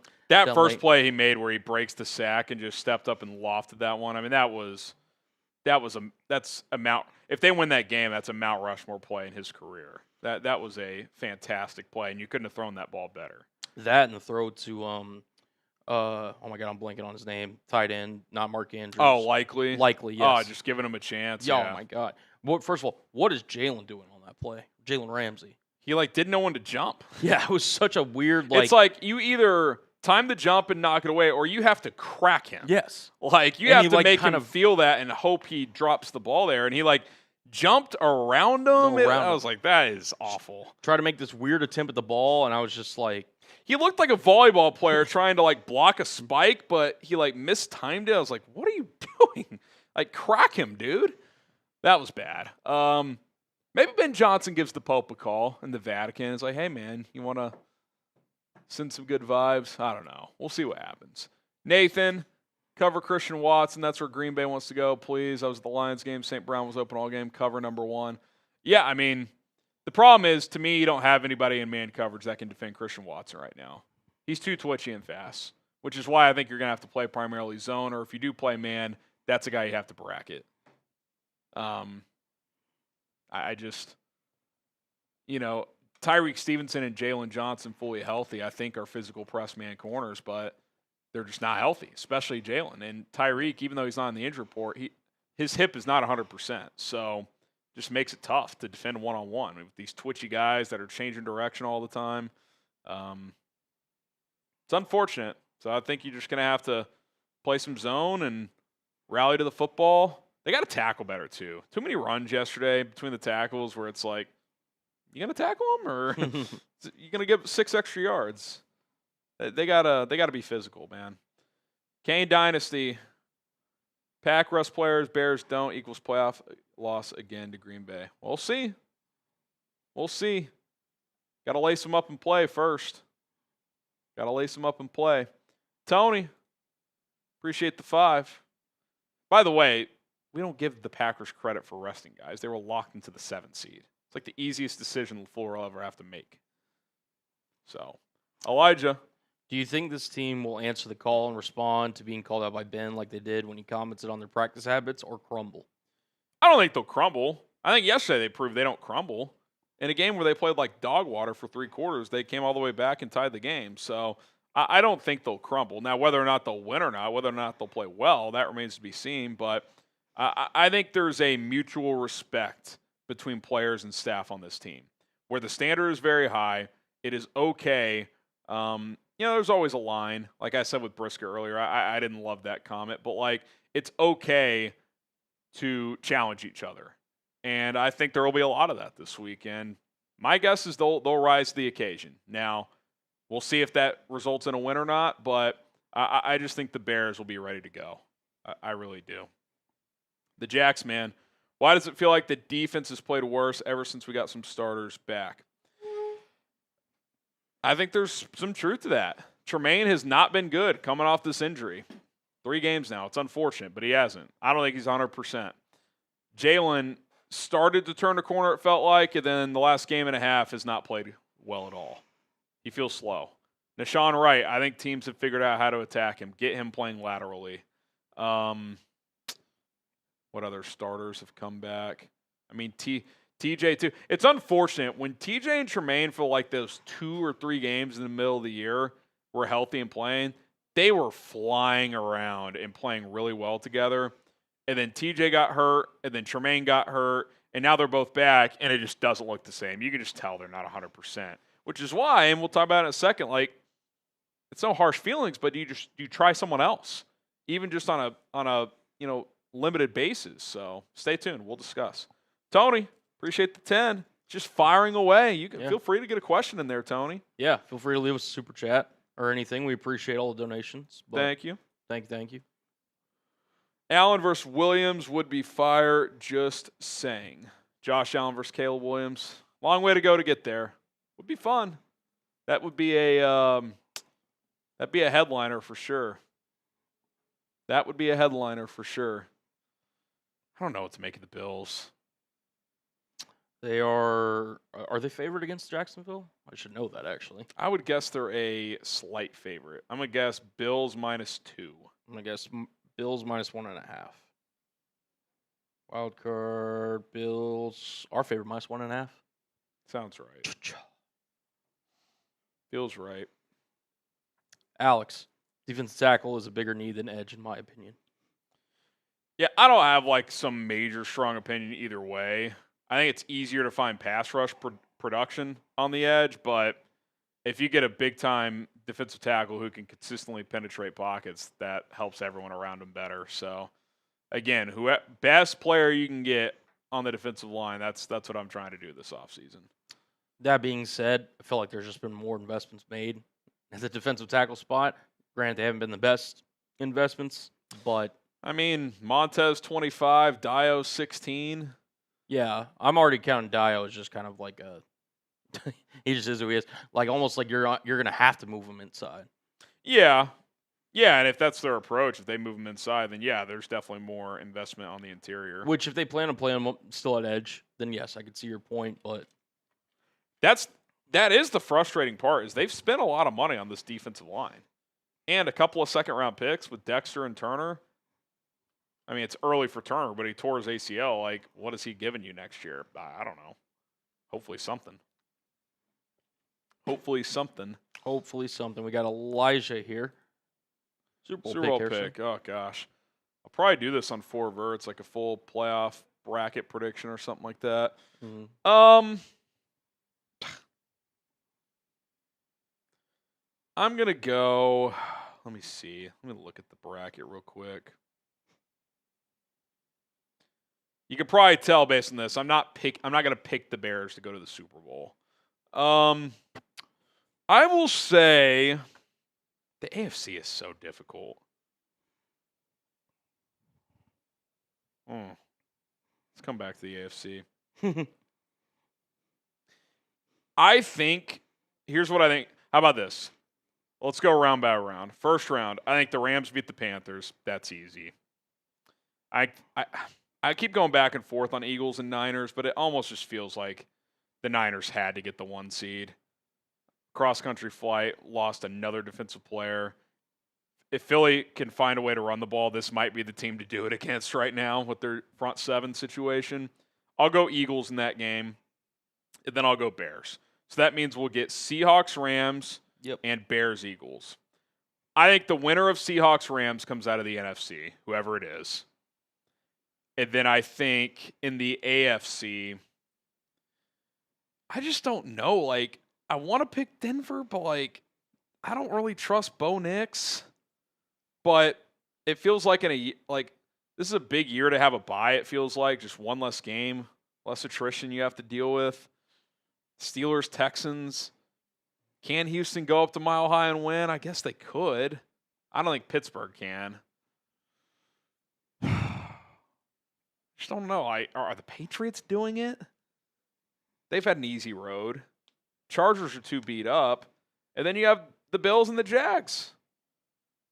Like, have we just slept on Jacksonville all along and they're going to end up being the best team in the AFC?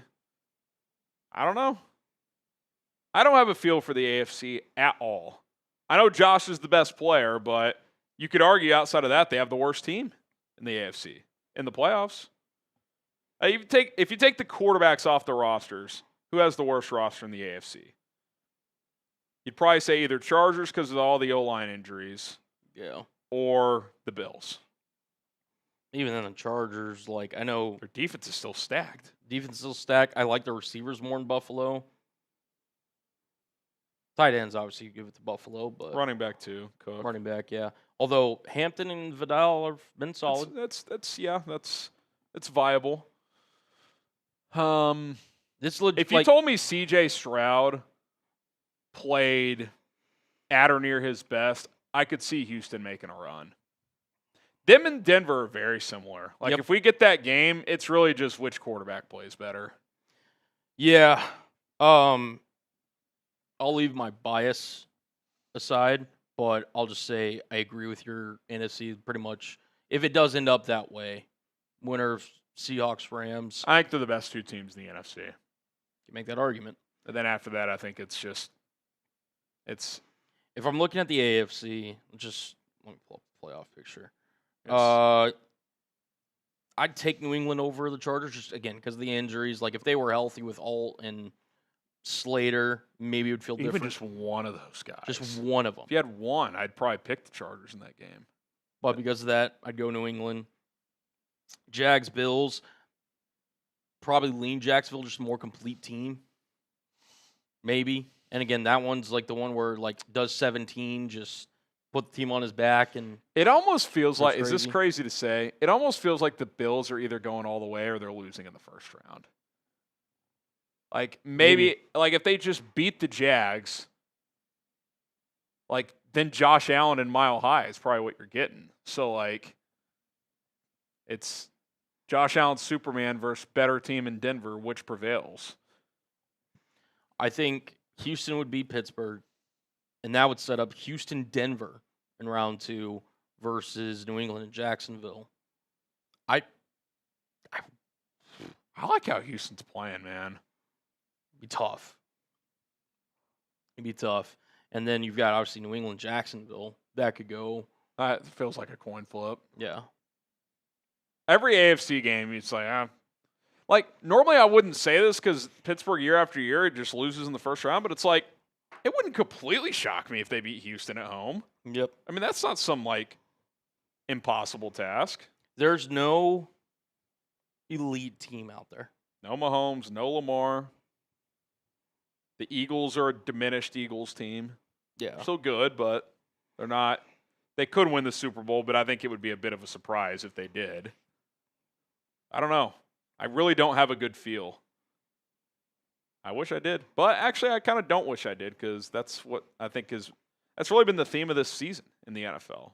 And the Bears have been kind of a branch of that theme. Like, they've been that all year. It's like, feels like they could beat anybody, feels like they could lose anybody, which makes it fun. Alex, feels like Bo Nix is on the Wheaties box. Let's say we pick up Crosby in the off season and Gordon is 100%. Does Caleb get the silver trophy in 2026? You mean 2027, but for the 2026 season? Look, if the defense takes a jump next year, the Bears will be a Super Bowl contender because the offense is only going to improve. I think they're already very good, and that's with a lot of meat left on the bone. The O-line's in place. You got your 2 running backs. Maybe you add to that room. Even if you pivot off DJ Moore, if Rome and Luther are healthy, that's going to be one of the best young, dynamic receiver duos in the league. You have Colston Loveland. I mean, your offense, if Caleb takes the level of jump this year, next year that he took this year, or even more, second year in the offense should just be more comfortable. This is going to be one of the best offenses in the league. So if the defense is just top half, maybe fringe top 10, they're going to be a force. They're going to be a force. Jacob, Bears get the wild card win versus the Packers, losing the divisional round versus the Rams. Can they play the Rams? Yeah, I guess if the 49ers beat the Eagles. Yep. I could see that. That's certainly on the table. This is kind of how I view this year. This year's already been a big success. If they beat the Packers, it's a massive success. Anything after that is like gravy. It's just incredible. Yeah. I mean, seriously. Your defense has so many injuries. You're already ahead of schedule, even regardless of health. You won the fucking division. All 4 teams are above 500. They beat Green Bay. It's a phenomenal season. It's already been a good season. They win this week. It's a phenomenal season. They win beyond this week. You start entering best seasons in the history of the franchise. If they make the NFC Championship game, it's one of the better teams in the history of the franchise. So, long way to go. We'll see if it happens. All right, we got a little ways to go on this program. One more segment. What changes can Dennis Allen make defensively? I don't know if there's many realistic ones, but I have a few that I came up with that I think are at least worth exploring. We'll discuss next. Can Bears defensive coordinator Dennis Allen make some changes for Saturday's playoff game against the Packers? My name is Harrison Graham. We are going to explore that here on Chicago Bears Now. And I'm going to ask you, you put your ball cap hat on. You're the coach. You're Dennis Allen. What is the number one thing you would do differently defensively? Because everybody seems to have answers, and I don't know how many there really are for Dennis Allen. I've come up with a few that I would at least explore, but if you were in charge, what is the number one thing you would do? Let me know in the comment section below.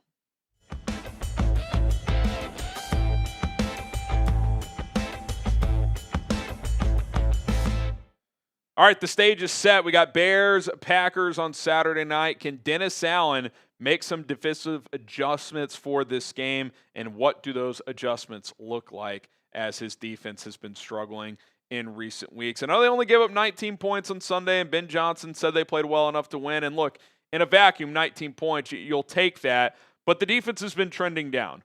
In the 4 games out of the last 5 that have been good teams, take the Browns out of it, against the Packers twice, the 49ers, and the Lions, they're giving up over 26 points per game, over 412 yards per game, and 57.4% third down conversion. I'm just going to look this up on the fly because I I do this every week anyway. That would be easily worse than the NFL for the season, 57.4%. Dallas, Matt Eberflus's defense for the year is at 47.3%. And the frustrating part is for a good chunk of the season, the Bears were top 5 in third down defense. They are now 22nd looking at it, 40.9%. Which, hell, if you told me right now, hey, 40.9% in the playoffs, I'll take it. Because that's much better than what you've been over the last month and a half. They're just getting killed on third down. Look, we know they have limitations. We know they don't have a good pass rush. But if you can just be good situationally, which we talked about in the preview, you can still get by, and this offense can be good enough to win some of these games. So let's dive into some things that Dennis Allen could try to do differently. I've got 2 player recommendations that I would at least look into if I was DA in this staff. Number 1, I would consider playing Tyrique Stevenson at least more, if not as a full-time starter for this game. 0 snaps against the Lions, and Ben Johnson said, well, Nahshon Wright and Jaylon were full go. This is the first game Jaylon Johnson was ready to play a full snap load. They wanted to see what that looked like.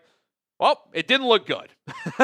It did not look good. And yeah, you hope it's better moving forward. And Nahshon Wright, for a big chunk of this year, has been a good player. Jalen's your top guy on paper, but it didn't look great. Against Detroit, Jaylon Johnson targeted 7 times, 6 catches for 81 yards. Nahshon Wright, 5 targets, 4 catches for 68 yards when targeted. CJ Gardner-Johnson, kind of a different deal, but still gave up 63 yards on 5 receptions when targeted 7 times. Speaking of CJ Gardner-Johnson, he's in the concussion protocol, and it's unclear at best if he'll be able to play against the Packers. I would say it's very unlikely. So that leaves me sitting here with Tyrique Stevenson, who the last few weeks had played a part-time role because Jaylon Johnson wasn't ready for a full snap share, was actually grading out pretty well. I think at minimum you got to get him back into that role. And you have to at least feel out the game. You want to start Jaylon and Nahshon on the outside, feel it out early. I'm fine with that. If it's going poorly, you got to be ready to put number 29 in the game. And I'm not saying Tyrique Stevenson is some perfect solution, but he's a guy who started a lot of games for you. He's a guy who's made big plays in this league. Yeah, he's gotten beat a lot too, but the guys you're playing right now are getting beat a lot. So I think you got to be willing to go to Tyrique Stevenson if you're Dennis Allen. If not, just start him outright for one of Jaylon Johnson or Nahshon Wright. So I do think that is one thing you really, really have to consider in your struggling secondary. Another guy that I think should play more is DeMarco Jackson. Now, I don't know if I'm fully just bench TJ or Tremaine and start Jackson, whereas with Stevenson, I'd actually be okay with it. But he should play at least some. He played 0 snaps against the Niners, only 12 against the Lions. And I watched Tremaine Edmonds and TJ Edwards right now. They don't look like themselves. I don't think they're playing at 100%. And no one is, but they feel more like 80% than 92% or whatever. Everybody's banged up by the end of the year. But they've both dealt with injuries this year. And since they've been back, it's not looked the same. In the middle of the year, the few games they played together, they looked great on the field together. This last 3 weeks, though, it's been ugly. They can't cover. Once again, I think they got 9 or 10 targeted each combined. They were targeted 10 times combined, I should say. I think they got 8 catches. I mean, it was just a disaster against the Lions. The one thing DeMarco Jackson was showing pretty well is, one, around the football a lot, led the team in tackles in 2 games he started, got NFC Defensive Player of the Week, and pretty good in coverage. He was grading out well per PFF in coverage. He was getting some hands on the football. Had an interception.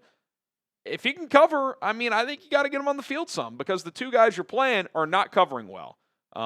Again, it's probably not a full-time role, but 3rd and longs, obvious pass situations, I'd put him in the game, because I think he's covering better right now than TJ Edwards and Tremaine Edmonds are. And Courtney Cronin, to this point, kind of outlined that Jared Goff picked him apart on throws over the middle. Now, that's a Goff staple. We know he's excellent at doing that, but you don't think Matt LaFleur, Jordan Love, they're going to attack the middle of the field and expose these linebackers in space? CJ Gardner-Johnson or whoever's playing nickel, knock on wood, Kyler Gordon can play, knock on wood, CJ Gardner-Johnson can play, but even if they can, we have no idea how they're going to play. Gardner-Johnson's been getting picked apart in coverage recently. You need more speed in the middle of your defense, and DeMarco Jackson is a pretty fast linebacker compared to your other 2 right now. So Tyrique Stevenson, DeMarco Jackson, I'm not saying they're going to save you, but they're guys that I would at least get on the field and give them an opportunity in this ball game.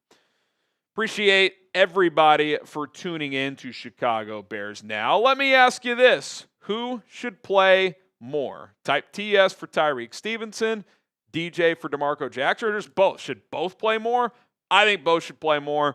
We can debate how much, but I think more than a 0/very small role, at least a contributor role, if not a bigger role, especially for Tyrique Stevenson. All right, today's show is brought to you by Rocket Money. Are you looking to save up? Are you looking to make a big purchase and you need to build up your savings? Rocket Money is going to help you do that. I want to ask you this question. What is the most ridiculous subscription or hidden fee you've discovered that you were paying for? Were you paying for something more than one time unknowingly? Did Rocket Money help you cut spending in a specific category, like overspending or dining, shopping on subscriptions? How does it feel to have it create a custom budget for you? Well, Rocket Money does all that. When I signed up with the Rocket Money app, my wife and I, we were like, oh my God, we have two subscriptions for the same streaming account. I'm not going to say which one, but we were paying double for like a year. Brutal. And they're going to identify that stuff for you and cut back on your spending. You can set budgets. They will keep you on task and on track throughout the month by sending you alerts. They can even negotiate to lower certain bills for you guys. If you're paying $200 a month on your phone bill, they could probably find a better one for you. They will scan services and find the best deals available. It's a really, really good app. My wife and I bought a house recently, and without Rocket Money, it probably wouldn't have been possible, at least not as fast as we were able to do it and save up on our budgets and to scale back on our spending. Rocket Money is going to help you do that. It's a personal finance app that helps you find and cancel your unwanted subscriptions, monitors your spending, and helps you lower your bills so that you can grow your savings. So let Rocket Money help you reach your financial goals faster. Join at rocketmoney.com/bearsnow. That's rocketmoney.com/bearsnow. One more time, rocketmoney.com/bearsnow. Check the link in the comments and description. Okay, number 3. And again, they've tried both, and we'll get to that. I think you just have to play more zone than man at this point. To the points we've mentioned, you feel slow at linebacker, you feel slow in the secondary. If you play more zone, yeah, there's probably more easy, like, underneath completions, but I think you have to go that route. And listen, I give DA credit for this. He's tried both. Against the Niners, they went with the zone-heavy approach, got torched. Against the Lions, went with the man-heavy approach, got torched.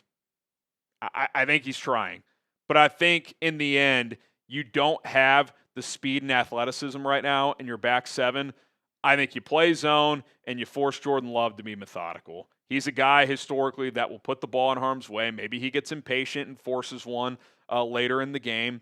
And you try to clamp down and win in the red zone. Win on third down. That's to me, that's your best shot to get off the field defensively. Of course, you're going to have some snaps where you play some man coverage, but I think the majority of your reps have to be in zone. Try to eliminate explosives. Try to force them to dink and dunk, and to get off the field on third down. Force a few punts, and again, hopefully Jordan Love forces one at some point in the ball game.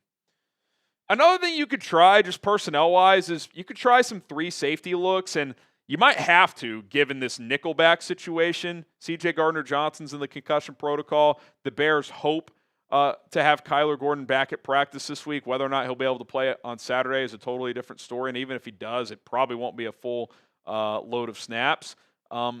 Here's an idea. Do you bring Brisker down as almost like a second hybrid linebacker and then put Elijah Hicks or Jonathan Owens next to Kevin Byard?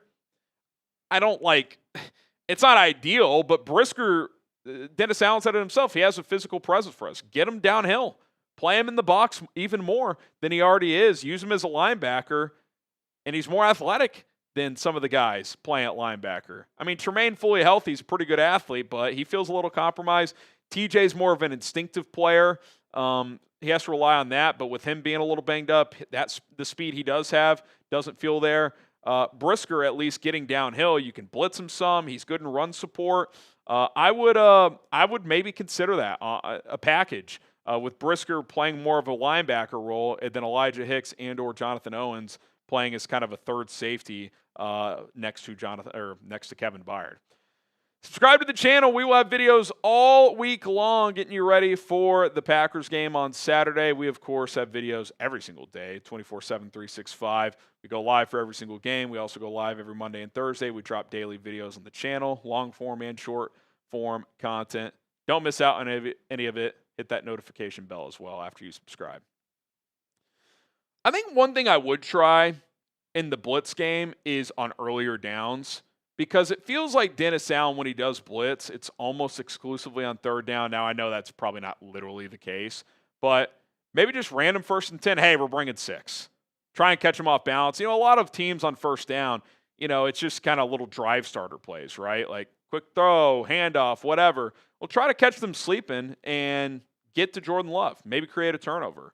I think if you're only blitzing, kind of just guessing when to blitz on third down, you're going to be living in a tough situation. So I would consider some 1st and 2nd down blitzes. See if you can kind of steal a play and then get into a 3rd and long and you just play coverage and try to rally to the football. I think that's something that they could try. So that is something else I would explore. Here's the problem and just kind of the challenge with all this. You realistically aren't going to be able to make some just major wholesale changes that are going to make a bad defense a good defense overnight. Like we said the other day, you're just going to have to be better situationally in general, regardless of who's out there, what you do schematically. Can you get off the field on third down, 40% or less? That's the target I would number. If they have 10 third downs, can you hold them to 4 or less conversions? Can you force field goals in the red zone? They've actually done that a decent amount this year. Not against the Niners, but against the Lions. The Packers game at Soldier Field, they did it well. Can you do that again? And then can you get a takeaway or 2? Ideally at least 2, but you got to get at least 1. I mean, that's minimum. If you don't get any takeaways, you're not going to win. So situational defense, maybe you try a couple of those personnel shifts, but you're not going to go from the 27th best defense outside of takeaways or whatever it is to the 12th. You're hoping you can be serviceable and make timely plays, and the offense is good enough. That's going to be the formula to win these games. Appreciate everybody for tuning in. If you haven't already, follow me on Twitter. It's at HCramNFL. That's where I am across all social media platforms. We can chop it up over there as well. Subscribe to the channel also, and bear down. All right, Tony, Seattle versus Chicago, NFC Championship. That's what we're rooting for. That is what we are rooting for on this program. Would be electric. Be fun. Be a good time. That might be a 3-hour pregame. Might be a full day, 24-hour, like some streams. Yeah, I don't know about that, Jim. But I don't know, Jim. I don't know. Let's win Saturday first. See what happens. Sounds like a plan. See what happens. All right. Yeah, Philip, good point. And I mentioned that earlier, is you got to run the football. How do you help the defense? Extend drives. Time of possession, baby. How do you help the defense keep them off the field? Yeah. You gotta win the TOP battle. Not saying you need 35, 36 minutes, but it's got to be over 30. Got to be over 30. All right, we're out of here. Appreciate everybody for tuning in here on a Monday. Good 2-hour stream here. All is not lost. Bears are, listen. They're in the playoff dance. game at home, 2 seed. They win, they have another home game, regardless of what happens. So, pretty awesome stuff. We'll have coverage all week long. Appreciate you guys for tuning in. Shout out to Colin for producing. Shout out to everybody for hanging out. See you guys soon. Bear down.